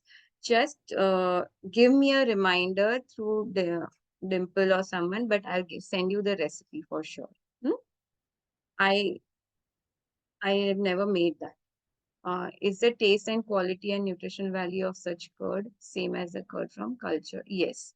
So also, some people, they don't believe that, this normal plant-based curd will have those qualities. So they buy those culture capsules that are available in the market for setting the curd. So many people do that. You can try doing that also, but I've never done that. I'm very happy with the way I shared with you. And the chili, you're saying green chili or the red chili? Green chili, I do it. Red chili also can be used. Also, I remember earlier days, dairy curd, sometimes if we didn't have that starter, we used to put a red chili inside the milk and it used to set very well. So maybe red chili will also be used. Can also be used. Yeah, okay. Yeah. So let's move ahead. And curd, again, I know it is very important. Many of the many people are used to having curd on a daily basis, the chash and curd. So yes, someone is unmuted. Please mute yourself. If you're making chash with peanut rice curd, peanut can be a little overwhelming. Even peanut curd can be a little overwhelming with taste. You need to mask it with some flavor. For example, if you're eating just like that, make it into a raita. Add some flavors to it. Maybe add some mint or add some chilies or jeera. So you won't taste that peanut majorly. Also, while making the buttermilk, I do add some chilies and curry pattas to this jeera, to the buttermilk, so that there's not an overwhelm of peanut in the taste. Okay, sounds very interesting. Sonia says, thank you. Okay, just wondering if the sudden change in diet by increasing the intake of nuts spike the potassium. Okay, Sonia, when I say increase in nuts, I'm saying not more than 10 nuts in a day. Yeah, peanuts are not nuts. Peanuts are legumes. Nuts are almonds, cashews, pistachios, walnuts. These are nuts. Peanuts are just legumes. You can have them as per your wish. Maybe maybe 1 cup. See, when you're roasting the peanuts, you'll be able to have more. If you have raw peanuts, you won't be able to have more. So don't worry about that. Okay. So now let's move ahead. Fresh chilies or dried chilies? Yes, fresh chilies work well. Even dried chilies work well, I'm sure. Just remember that when you're removing the crown of the chilies, don't wash after removing. The bacteria is inside the crown of the chili. So if you wash it, bacteria will go away. So first wash your chilies and then remove the crown and put it in the milk. let's get on to the next one. Butter. Butter you're very fond of. So let's start with makhan. I know my father is very fond of makhan, and my sister and my daughter, they are very fond of makhan. So what is a makhan alternative? So when you're making coconut milk, just make that coconut milk and keep it in the fridge. Try to have a broader mouth of that vessel. And when you keep it in the fridge, there'll be some part that will come up. Now, once that comes up, put it in the freezer. Within 1 hour, that upper part will solidify. So that will be your butter. You can use it as makhan with your khajur or on your parathas or even on your rotis, wherever you wish to. So that is white makhan for us. It's again high in fat and no fiber. So make it a treat, not every day. And other than that, coconut butter is the ghee replacement. You take the desiccated coconut that is available. Komal, sorry. आप थोड़ा Yes. you may want to switch to Hindi a little bit. Thank you for reminding. So shall I talk about makhan again? Makhan फिर से बताऊं? I think हाँ अच्छा रहेगा I think. तो सफेद मक्खन जो आप खाते हैं खजूर के साथ या पराठों के साथ, तो कोकोनट मिल्क लेना है, कोकोनट मिल्क बनाना है घर पे, फिर उसको फ्रिज में रखना है. फ्रिज में रखोगे तो ऊपर थोड़ा सा ऐसे ऊपर थिक आ जाएगा, नीचे पानी रह जाएगा. फिर उसको ऐसे ही उठा के फ्रीजर में रख देना है. जब फ्रीजर में रखोगे तो ऊपर का जो थिक है ना, वो सॉलिडिफाई हो जाएगा, कड़क हो जाएगा. उसको निकाल के वो आपका मक्खन हो गया, सफेद मक्खन. तो उसको आप खा सकते हो पराठों के साथ या जैसे भी खाना है. इतना ध्यान रखना कि उसमें फाइबर नहीं होता है और वो हाई फैट होता है, तो वंस इन अ वाइल आप खाना, रेगुलर नहीं खाना है. अब आते हैं कोकोनट बटर पे, जो है मक्खन, सॉरी जो है अपना घी. तो ये जो कैसे बनाना है, डेसिकेटेड कोकोनट, सूखा कोकोनट का जो पाउडर आता है, प्रेफरेबली ऑर्गेनिक लेना, क्योंकि नॉन ऑर्गेनिक में काफी बार तेल निकाल के बनाते हैं ये पाउडर. तो ऑर्गेनिक मैं pure and sure brand use करती हूँ. आप कौन सा भी ऑर्गेनिक डेसिकेटेड कोकोनट यूज कर सकते हो. इसे छोटे मिक्सर ग्राइंडर में पूरा ऊपर तक भरना है और ब्लेंड करते जाना है. इतना ब्लेंड करना है कि इसमें फोटो में दिखाया गया ना, इतना लिक्विड हो जाए. तो ये हमारा कोकोनट बटर बन गया, जो हमारा घी रिप्लेसमेंट हो गया. और ये जो बटर है, ये आप फ्रिज के बाहर रख सकते हैं, 3 महीने चलेगा. 3 महीने तक बिल्कुल खराब नहीं होगा. जस्ट रिमेम्बर कि इसे डायरेक्ट गरम नहीं करना है, जैसे हम घी गरम किया और हमने तड़का मार दिया. नो, कोई भी फैट अगर आप गरम करते हो, एक टेम्परेचर के बियॉन्ड अगर वो गरम होता है, तो वो बहुत ही सैचुरेटेड फैट होता है और बहुत ही हानिकारक हो जाता है. सो हमें कोई भी फैट एक्चुअली गरम नहीं करना चाहिए. तो ये बटर हम जब यूज करेंगे, 1, रोटी के ऊपर जब रोटी नीचे आती है तब लगा सकते हैं. 2, अगर आप पराठा थेपला बना रहे हो तो आटे में ही डाल दीजिए. तो आटे में ही डाल दीजिए, तो आपको ऊपर से घी या तेल लगाने की बिल्कुल जरूरत नहीं पड़ेगी. और अगर हलवा बना रहे हो तो हलवे में नॉर्मली जब मैं हलवा बनाती हूँ तो मैं डेसिकेटेड कोकोनट के साथ सेंक लेती हूँ आटा. और फिर जब पूरा सेंक लेते हैं, फिर उसमें जब दूध या पानी डालते हैं, फिर तभी थोड़ा सा कोकोनट बटर डाल देती हूँ और मिक्स कर देती हूँ. तो that is how you can do it. और दाल और सब्जी जब बन जाती है, दाल में स्पेशली घी डलता है, राइट. जब मैं ऑयल फ्री दाल बना लेती हूँ, उसके बाद उसमें मैं 1 चम्मच कोकोनट बटर डाल देती हूँ, तो वो फ्लेवर आ जाता है. So that is how you use any buttress. कोई भी फैट्स आपको गरम नहीं करने हैं डायरेक्ट. फिर ना, दूसरा बटर, पीनट बटर अगेन बहुत ज्यादा यूज होता है मेरे घर पे, specially with sandwiches, with parathas, with bhajiya. Oil free भजिया भी हम बनाते हैं पीनट बटर से, कोकोनट बटर से. सो कोई भी और बटर हम कैसे बनाते हैं, peanut butter, nut butter, seed butter, कोई भी बटर आपको पहले रोस्ट करना है. आपके नट्स या सीड्स अच्छे से रोस्ट हो जाए, फिर उसको ठंडा होने रखना है. ठंडा हो गया, फिर उसको छोटे मिक्सी जार में ऊपर तक भरना है. ब्लेंड कीजिए, वो पहले पाउडर बनेगा. ज्यादा ब्लेंड कीजिए, वो स्टिकी पाउडर बनेगा. उससे ज्यादा ब्लेंड कीजिए, वो और स्टिकी हो जाएगा क्योंकि वो सीड्स और नट्स में ऑलरेडी तेल है।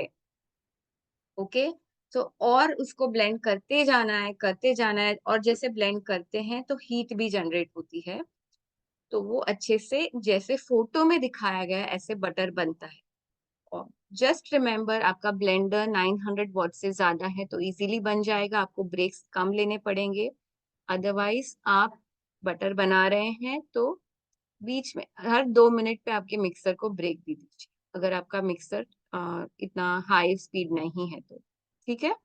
एंड कोकोनट बटर, पीनट, ये सब बटर्स मैं रेगुलरली घर पे बनाती हूँ। ये बटर्स मैं केक्स में यूज करती हूँ, लड्डूस में यूज करती हूँ, पराठा, भजिया सब में यूज करती हूँ। कोकोनट बटर तो मेरा घी है, सब इंडियन स्वीट्स में भी यूज होता है। तो ये सब बटर्स फ्रिज के बाहर रहेंगे, एयर टाइट डब्बे में, कांच के बॉटल्स में रखिए और 2 से 3 महीने तक रहेंगे अगर आपके नट्स और सीड्स फ्रेश हैं तो। अगर नट्स और सीड्स पुराने हैं तो आपको जल्दी यूज करना है। Okay, any questions with buttress?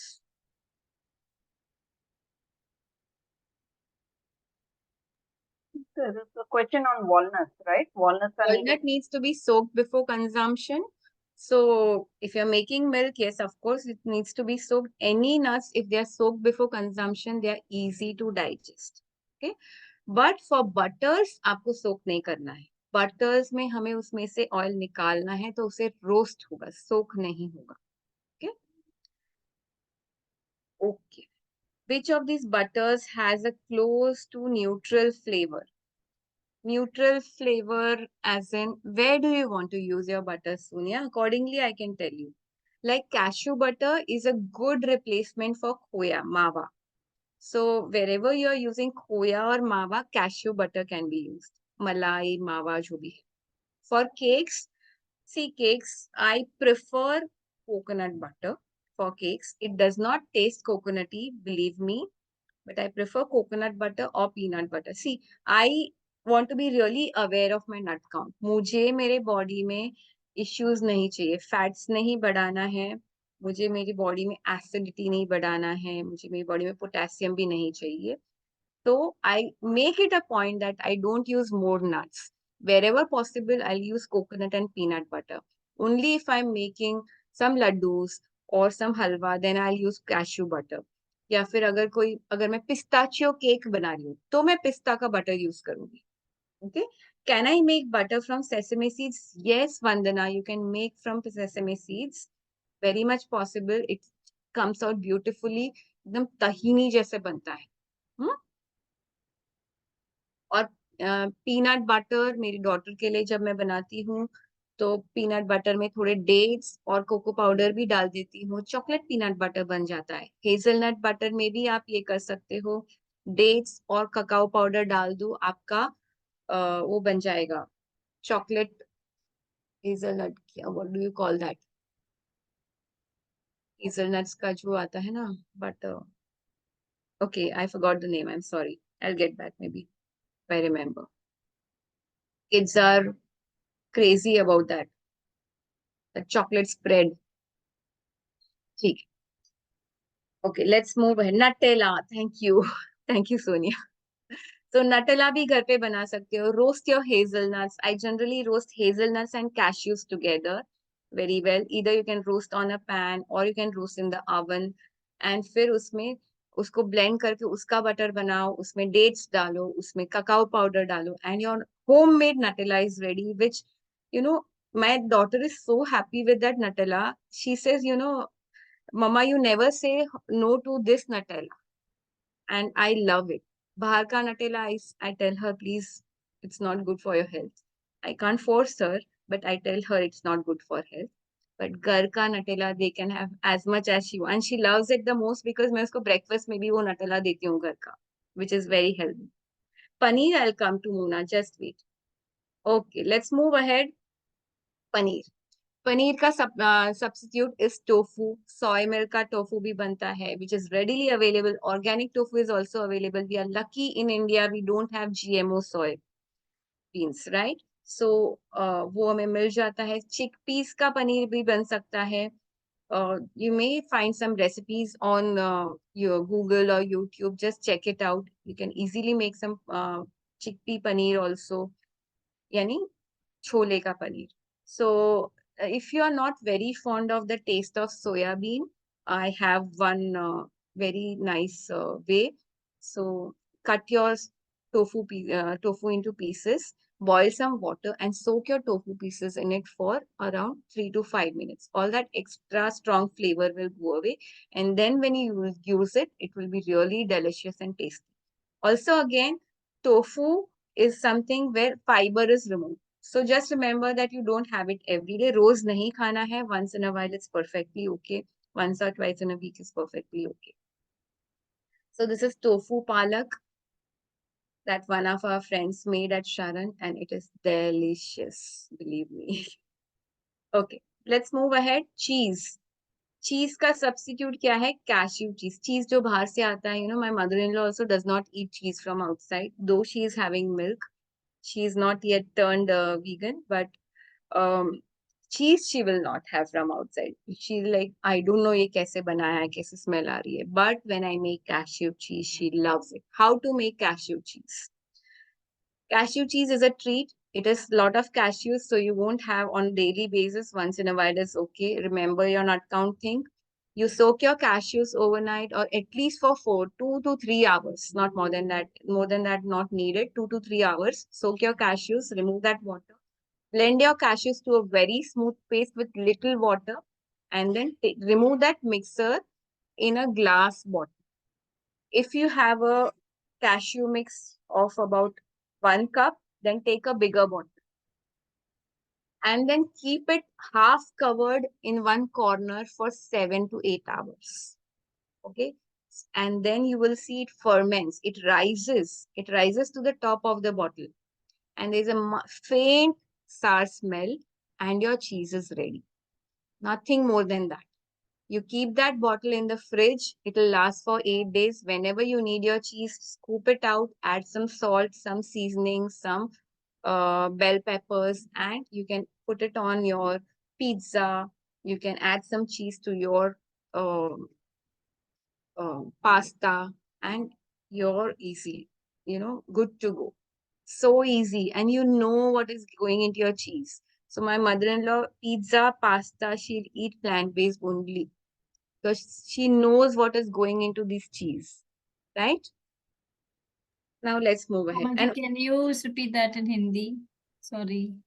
हाँ, सॉरी, कैश्यू चीज इन हिंदी. सो आपको काजू भिगोने हैं, एटलीस्ट 2 से 3 घंटे भिगोने हैं. उसके बाद वो पानी निकाल के उसको ब्लेंड करना है. थोड़ा सा पानी डाल के ब्लेंड कीजिए. थिक पेस्ट बनना चाहिए. थिक पेस्ट कैसा होगा? उत्तपा का होता है ना बैटर, एकदम थिक बैटर, वैसे बैटर होगा. थिक पेस्ट बनाइए, फिर उसको कांच के बॉटल में रखिए. कांच का बॉटल एकदम पेस्ट जितना नहीं होना चाहिए. कांच का बॉटल बड़ा होना चाहिए. उसमें आधे तक ही अपना पेस्ट आना चाहिए, ज्यादा नहीं. फिर उसको आधा कवर करना है, जैसे हवा आने जाने देनी है और उसको एक कोने में रख देना है. 6 से 8 घंटे के बाद वो राइस हो जाएगा. उसमें एयर बबल्स, एयर पॉकेट्स आ जाएंगे. वो जो आधा है वो पौना या पूरा भर जाएगा और उसमें माइल्ड खट्टा स्मेल भी आएगा. So that is your cashew चीज. इसको आप फ्रिज में रख सकते हैं. जब भी चाहिए 2 चम्मच निकाला, उसमें सॉल्ट डाला, मिक्स्ड हर्ब्स डाला, चिली फ्लेक्स डाला और कैप्सिकम, बेल पेपर्स डाला. मिक्स करो, आपके पिज्जा पे लगा के बेक करो, आपके पास्ता में डालो, टोस्ट में लगाओ. आप ये चीज खा सकते हैं. Very easy and very healthy also. Just remember, रोज नहीं खाना है. बहुत सारे नट्स है इसमें. और भी बहुत चीज के रेसिपी आपको यहाँ वेबसाइट पे मिल जाएंगे. डेयरी ऑल्टरनेटिव सेक्शन में आप देखेंगे ना, तो आपको ये बहुत सारे चीज के ऑप्शन मिल जाएंगे. दूसरे चीज जैसे ब्लॉक चीज जो आप ग्रेट कर सकते हो, वो भी मिल जाएगा यहाँ पे. फिर सब्जियों से चीज कैसे बना सकते हैं, वो भी मिल जाएगा उसी में आपको. So that you can find here. Okay, so now let's move ahead. So तो दिन में हम क्या क्या खाएंगे? सुबह चाय आप ले सकते हो. सोय मिल्क से या आलमंड मिल्क या कोकोनट मिल्क या कैश्यू मिल्क, ओट मिल्क सबसे बेस्ट है, पी मिल्क भी अच्छा है, so that you can go for. I have green smoothies every day in the morning. That is my morning tea. फिर हर South Indian food is normally plant based, एक curd rice को छोड़ के सब कुछ प्लांट बेस्ड है।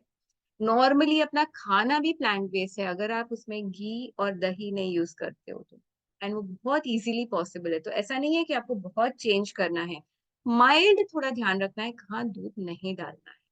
Okay, फिर आप लड्डूस बना सकते हो, क्रैकर्स, पूरियां बना सकते हो, क्रैकर्स बना सकते हो, ये पास्ता भी आप बना सकते हो, टोमेटो वाले पास्ता बना सकते हो, उसमें ऊपर से थोड़ा कैश्यू चीज डाल दो, बहुत डिलिशियस बनते हैं।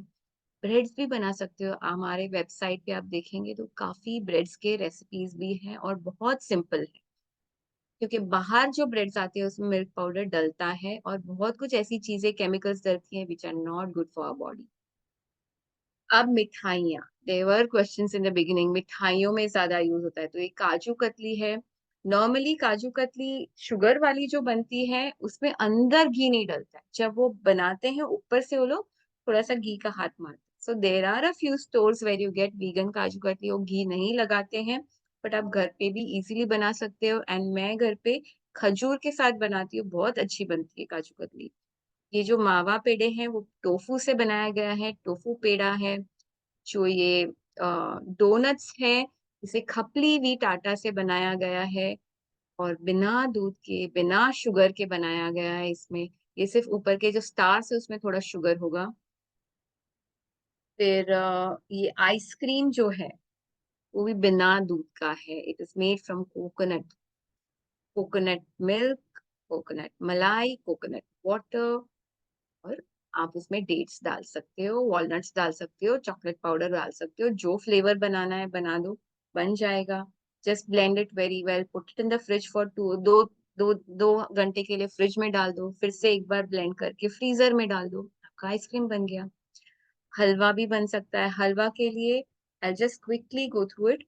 आप अपना आटा और डेसिकेटेड कोकोनट रोस्ट कर दो, उसमें फिर डेट डेट पेस्ट डाल दो, थोड़े नट पाउडर डाल दो, और फिर से अच्छे से मिक्स कर दो, और वो जब हो जाए, एकदम अच्छे से बैठ जाए, तभी 2 चम्मच कोकोनट बटर डाल दो और मिक्स कर दो, तो आपका हलवा रेडी है। उसमें मैंने किशमिश भी डाले हैं, क्योंकि खजूर डाला था, थोड़ा मुझे स्वीट कम लग रहा था, तो ऊपर से किशमिश भी डाल दिया। अब ये केक्स भी बन सकते हैं, हमारे वेबसाइट पे देखेंगे तो बहुत सारे केक के रेसिपीज भी हैं जो आप बिना दूध के बना सकते हो। आपको जस्ट दूध रिप्लेस करना है दूसरी से। ओके, और एग रिप्लेसर, काफी लोग बोलते हैं एग रिप्लेसर क्या होगा, तो एग रिप्लेसर है फ्लैक्स सीड्स और चिया सीड्स। 1 चम्मच फ्लैक्स सीड्स में 3 चम्मच पानी डालो, फ्लैक्स सीड पाउडर में 3 चम्मच पानी डालो और मिला लो, तो वो एग जैसा ये बन जाएगा, और वो हम केक्स में यूज कर सकते हैं। अब ये लास्ट मुझे बताएं, जो रेस्टोरेंट में जाते हैं, बाहर जाते हैं, पार्टी जाते हैं, मेरे काफी फ्रेंड्स है वो लोग प्लांट बेस्ड हो गए, पर वो बोलते हैं जब हम बाहर जाते हैं तभी हम नहीं कर पाते और हम खाने लगते हैं, फिर वापस आके एक बहुत बड़ा अलग एफर्ट होता है फिर से प्लांट डेयरी छोड़ने का। सो जो भी जैन है, आप जैन मांगते हो तो आपको मिलता है कि नहीं बाहर रेस्टोरेंट? इंडिया में तो सब जगह मिल जाता है जैन, राइट, पार्टीज में भी। तो हमें हमारी आवाज उठानी है, हमें बोलना है कि हमें बिना डेयरी का खाना चाहिए, हमें वीगन चाहिए। मुंबई में now the demand has picked up, and अभी मेन्यू में लिखते हैं वी, जैसे जे लिखते थे ना जैन में, अभी वी भी लिखते हैं वीगन में। तो हमें मांगना है, उनको सिर्फ बोलना है, जहां पे भी अवेलेबल नहीं है वहां बोलना है कि I am allergic to dairy, मुझे डेयरी सूट नहीं होता है, तो आप मेरे लिए क्या बना सकते हो। They will come up with varied options, क्योंकि शेफ्स है ना, बोर हो गए होते हैं वही वही एक बना के, तो वो बहुत हैप्पीली बनाते हैं। इवन नॉर्मल उडुपी होटल में भी हम गए ना, तो मैं उधर जाके बोलती हूँ मुझे बिना बटर और तेल का डोसा बना दो, तो बोलता है 2 मिनट ज्यादा लगेगा मैडम, पर बन जाएगा। सब जगह बन जाता है। हम्म साउथ इंडियन मिल जाएगा, मैक्सिकन मिल जाएगा, चाइनीज में तो बनता है, डलता ही नहीं है कुछ। इंडियन चाइनीज में पनीर डालते हैं, बट आप बोलोगे तो बिना पनीर के देगा, और टोफू भी डाल के देंगे काफी लोग। So just be a bit aware, मांगो। आप जहां भी जा रहे हो, कोई भी रेस्टोरेंट में जा रहे हो, पूछो मुझे वीगन चाहिए। अगर आप पूछोगे, इसकी डिमांड बढ़ेगी और अवेलेबिलिटी बढ़ेगी। ओके, पार्टीज में जा रहे हो तो I make it a point मैं थोड़ा खा के जाऊं, क्योंकि फिर वहां पे इतने ऑप्शंस नहीं होते हैं। और मेरे पहचान वाले अगर हैं तो they know that I am following this lifestyle, so they will keep one thing which is there for me. Okay, and अगर पॉटलक पे जा रहे हो तो बहुत अच्छा कुछ डेयरी फ्री बना के जाओ, तो दूसरे भी टेस्ट करेंगे और वो भी बोलेंगे अरे इसमें तो दूध की जरूरत ही नहीं थी, इस खीर में ये तो बिना दूध के ही इतना अच्छा लग रहा है, राइट। और ट्रैवल कर रहे हो अगर लंबा, तो अपने साथ में कुछ लड्डू लेके जाओ, कुछ क्रैकर्स लेके जाओ, खाखरा लेके जाओ, तो बीच बिटवीन द मील्स आप सॉर्टेड हो। फिर इंडिया में जा रहे हो तो प्रॉब्लम ही नहीं है। बाहर जाओगे तो भी काफी जगह पे वीगन ऑप्शंस अवेलेबल हैं।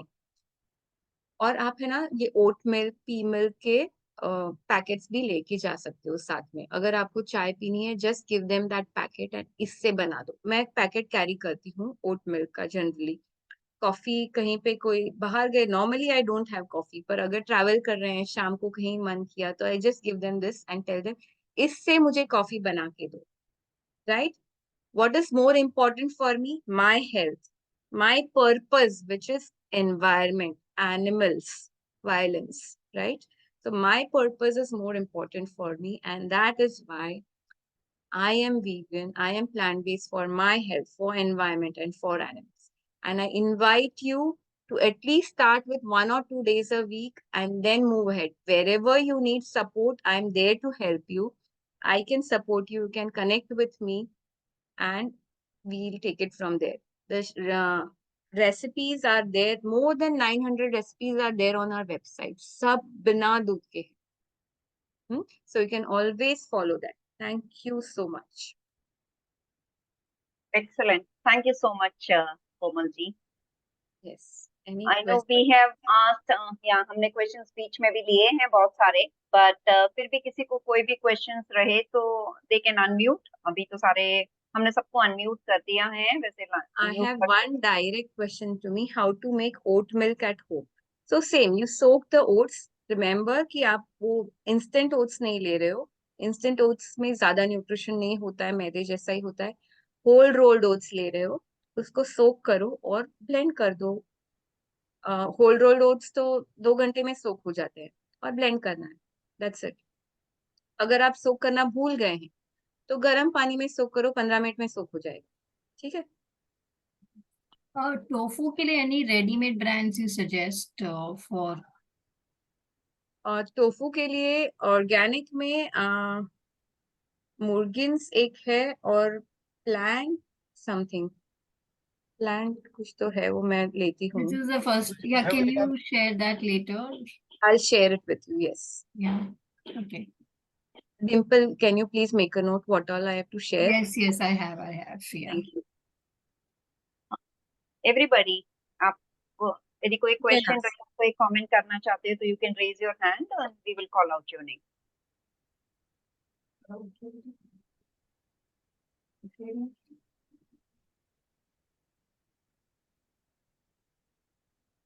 एंड अगर किसी को ऐसे डाउट भी लग रहा है ना कि काफी बार it is there is a block in our head कि अगर मैंने दूध बंद किया तो मुझे वीक फील होगा, कुछ होगा, तो just give it a shot.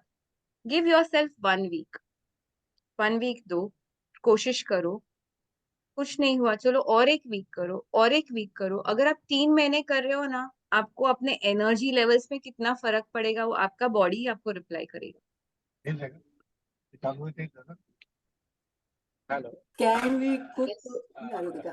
Ma'am, आपने जो भी रेसिपीज बताई sir, that is also they are very good, but मुझे ऐसा लगता है कि अभी जो हम मतलब जिस तरह की जीवन शैली है, यहाँ पे हस्बैंड वाइफ सब दोनों जॉब करते हैं, और ये बहुत ऐसा थोड़ा मुश्किल लग रहा है सब बना। एक मतलब टाइम कंज्यूमिंग है, अभी काजू लेके आओ, भिगाओ, मतलब this is something which is I will agree. take lot of time. जी और डॉक्टर, हाँ दूसरा एक पॉइंट मेरा ऐसा था कि दूध की कीमत देखो आप, और आप ये काजू बादाम, ये जो अल्टरनेटिव्स है, इसकी अगर कॉस्ट हम कंसिडर करें तो क्या ये इकोनॉमिकली फिट होगा क्या? चलो हम जिसको परवड़ता है वो तो लेके आएंगे, बनाएंगे, हाँ, करेंगे, तो बट थैंक जिसको यू नहीं डॉक्टर, परवड़ता है, तो thank dairy you for this industry question. Yes. Yeah. So the first question was, Sangeeta, the first question was हाँ, एक डिफिकल्ट टाइम कंज्यूमिंग है. time consuming. Yes. So थोड़ा planning लगता है. See, it's like if you're joining a new job, नया job join किया, तो उस job में adjust होने को आपको 2 हफ्ते लगेंगे. तो इसमें भी है ना, आपको आप अपने आप को 2 हफ्ते दो, थोड़ा प्लानिंग करो. दो कैश्यूज लाना है, it is a 1 minute thing. Amazon पे ऑर्डर करो, आ जाता है, चलो, नॉट अ बिग डील. सोक करना है, अगेन 1 मिनट, सिर्फ हफ्ते भर का सोक करना है. दही बनाने का, yes, it is a procedure which takes 20 minutes, पर आपको वो हफ्ते में एक ही बार करना है. So you know what I do is, I tell you कि सैटरडे को मैं अपने आप को 1.5 घंटा लेती हूँ, जस्ट 1.5 घंटा. 1.5 घंटे में मैं दही बना लेती हूँ पूरे हफ्ते का चीज बना लेती हूँ. और बटर, बटर 3 महीने चलते हैं, राइट? जो भी बटर खत्म हो गया है वो बटर भी बन जाता है. तो 1.5 घंटा एक सैटरडे को लगता है, and I am done for it. और हफ्ते भर का नट्स एंड सीड्स भी सोक करती है, जिसका मुझे दूध बनाना है. So that it does not making time, taking time, but you just need to plan it and give yourself time to adjust to the new lifestyle. It's like नया job लिया तो टाइम लगेगा, कोई शादी करके नए घर में आया तो उसमें एडजस्ट करने को उसे टाइम लगेगा. And you are condition to live in a certain manner since so many years. तो थोड़ा टाइम अपने आप को दो. Just give more importance to the purpose and it will be easy for you. Second point, costing. Costing, let me tell you, मेरा costing बड़ा नहीं है. घी बंद हो गया, दही, दूध, बटर, ये सब बंद. कॉस्टिंग बहुत ज्यादा कम हो गया. एंड दूध लेना है, ट्रांजिशन में हम दूध ले रहे हैं, ट्रांजिशन में सिर्फ ले रहे हैं. और जहां पे भी यूज कर रहे हैं ना, लाइक अगर आप कैश्यूज भी बोल रहे हो, कैश्यू मिल्क में 1 ग्लास में 4 कैश्यूज यूज हो रहे हैं. It is not too much. And सबसे बड़ा कॉस्ट कटिंग कहाँ हो रहा है कि डॉक्टर विजिट्स कम हो रहे हैं. जब संगीता जी ने बोला कि मैंने एकदम ही दूध बंद कर दिया था, तभी मेरी डॉटर 5 साल की थी, उसे हर महीने सर्दी, खांसी और फीवर होता था. तो मैंने उसको दूध देना बंद कर दिया, पर वो बाकी सब खाती थी. जैसे मेरे घर पे जॉइंट फैमिली है, बाकी सब बनता था, तो वो कभी कभार खीर खा लेती थी, कभी पर रोज का दूध देना बंद कर दिया. जो 2 ग्लास, छोटे ग्लास पीती थी, 2 ग्लास, उसका वो मंथली डॉक्टर विजिट्स बंद हो गया. फीवर और जो कॉफ कोल्ड था. दूध, अगर अगर आपको म्यूकस हो रहा है, 3 हफ्ते दूध बंद करो, म्यूकस बंद हो जाएगा. Main cost cutting is there doctors का. You saw the number of diseases, कितना एक्सपेंस होता है उसमें. It's huge huge huge. And not just that, suffering is also a big expense, right? Suffering through these diseases. So try for 3 months, I would suggest, and check your budget. I'm sure आप बचाएंगे पैसे, आप नहीं ज्यादा spend करेंगे. I can guarantee you that. And I am doing this for more than 7.5 years, not less.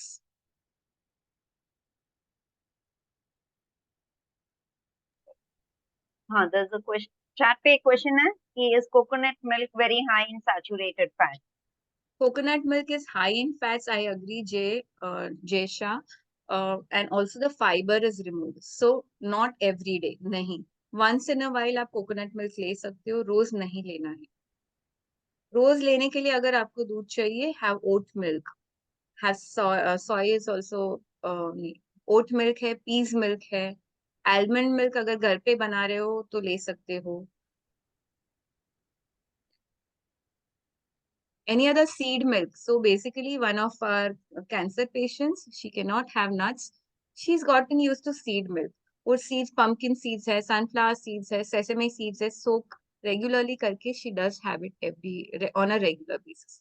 Don't strain it. Very important.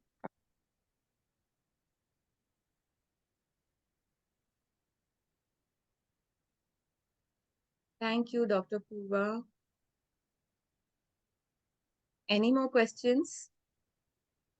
I hope, Dr. Dudley, you are satisfied with the answer, but please give it a shot.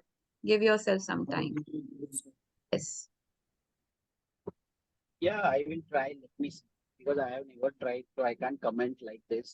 Whatever we try, See, we can comment. ghee and milk is a very big expense. If you cut down that, बहुत बड़ा chunk of money बच जाएगा आपका.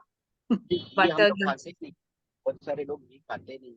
हाँ. आपने ये भी बताया कि डॉक्टर विजिट्स कम हो गए, but what about those who are healthy? They are never going to doctors so frequently that they are spending so huge amount on the doctors. Future में. So that depends from person to person what I agree. expenses they are doing. And my humble request is that you promote veganism. I have no objection on it. But the picture what you are showing about the dairy industry, that is not agreeable. That mastitis cow milk is sold, or bacteria, toxins, hormones, they can remain in the. See, in India अभी एक कृषि प्रधान देश है और dairy बहुत बड़ी industry और A huge industry. Farmers जो है उनका ये सोल सोर्स ऑफ इनकम, तो सडनली हम उसको बंद नहीं कर सकते. और एग्रीकल्चर मेरे साथ में अभी ये जो आपका लेक्चर मतलब टॉक था उसके लिए हमारे vice chancellor of Maharashtra animal and fisheries science university is also listening. तो sir would you like it's okay. So आप थोड़ा सा उसको साइंटिफिक बेस देंगे तो अच्छा है कि मास्टाइटिस का जो दूध है वो कभी भी मार्केट में नहीं आता है, उसको टेस्ट करते हैं डेयरी फार्म्स. बिकॉज अगर Do you really think these people are testing the milk and selling? Do you really think that, Dr. Dudley? Yes, madam, it is compulsory now. And oxytocin का जो आपने बताया ना, oxytocin is banned in dairy industry. Yes, still it is very much prevailing. Still it is very much. Why do you think listen, Dr. Dudley, why do you think a cow can give milk for 1 whole year when the child is not drinking milk?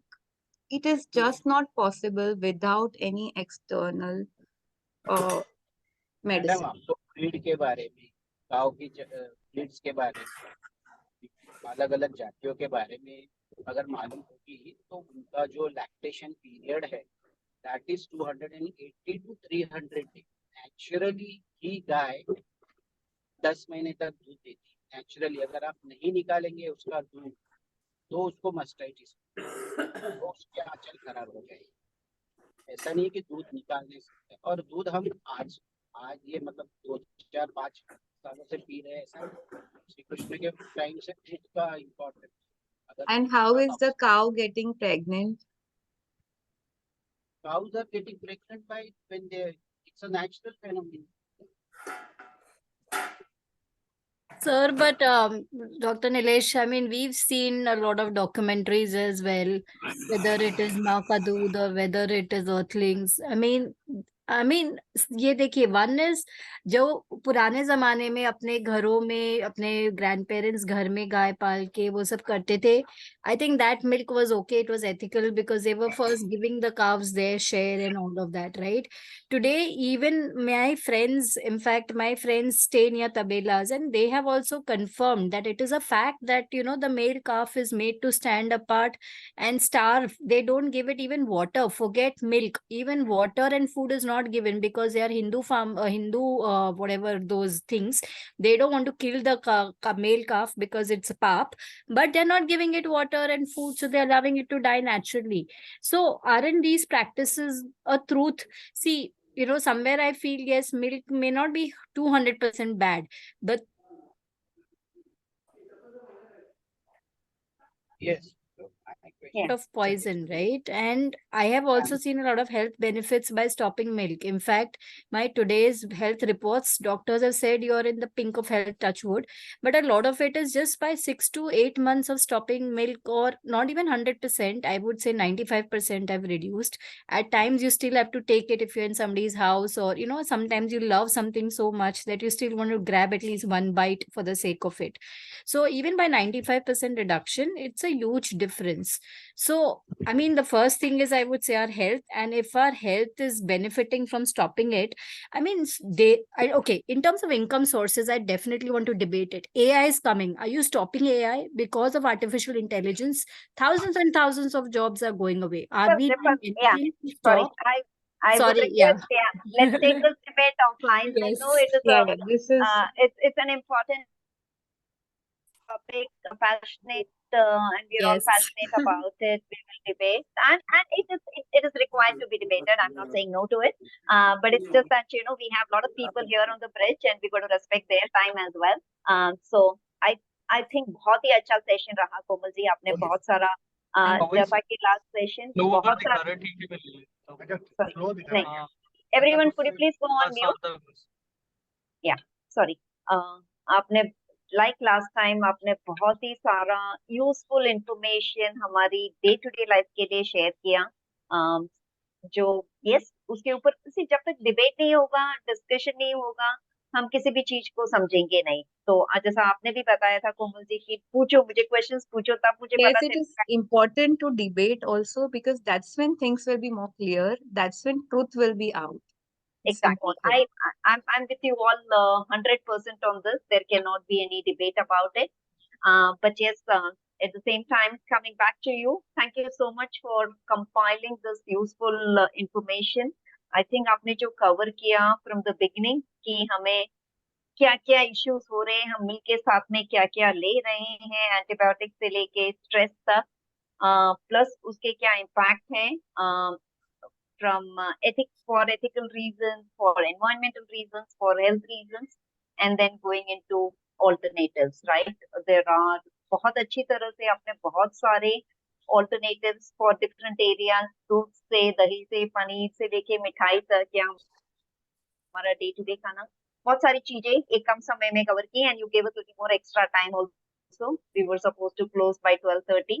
But अच्छा discussion चल रहा था, so I didn't want to stop and I didn't want to intervene. But thank you so much, Komal ji. I would say we are really grateful to you for taking out this time today, and also the time that you would have spent in preparing for this session. We are thankful to Sharan for agreeing to have you here for our session. So Meena ji from Sharan, I think you're here. Thank you so much for allowing us to have one more session with Komal ji. Audience, Sunday morning 2 घंटा देना हमें एक बहुत बड़ी बात है, but I hope कि session आपके लिए बेनिफिशियल रहा होगा। आप आए यहाँ पे, you spend time, you ask questions, and hopefully as I think everybody said, if we are able to make a small difference, if this can be the starting point for a very very small difference, I think it will be beneficial for us ourselves as individuals, and for the greater good of the ecology. So Thank you so with much, these words, Sangeeta ji. Thank you. I would And I'll just 1 minute. Mr. Jayasha has shared about her journey, that he could reverse cholesterol, and he really did well. Alzheimer problem also reversed because he stopped dairy. Thank you so much for sharing, Mr. Jayasha. Thank you. That really, when this comes from a participant, it really helps other participants to believe in it. So thank you for sharing. thank you, absolutely. Thank you so much, everyone. Enjoy your day. आपका दिन शुभ हो, और हम फिर मिलेंगे अगले महीने एक और टॉपिक के साथ में और एक और स्पीकर के साथ Yeah, में। thank you. And thank you. Somebody's committed to going vegan. I think that is the best reward for this session. Thank you so much. Thank you. Thank you. Wow, that's Wonderful. indeed the best thing that can happen. उन्होंने कहा है कि वो 5 दिन के लिए try करेंगे, 5 days a week. Absolutely. Correct. Thank correct. you so much. Thank you. Thank you, everyone. Bye.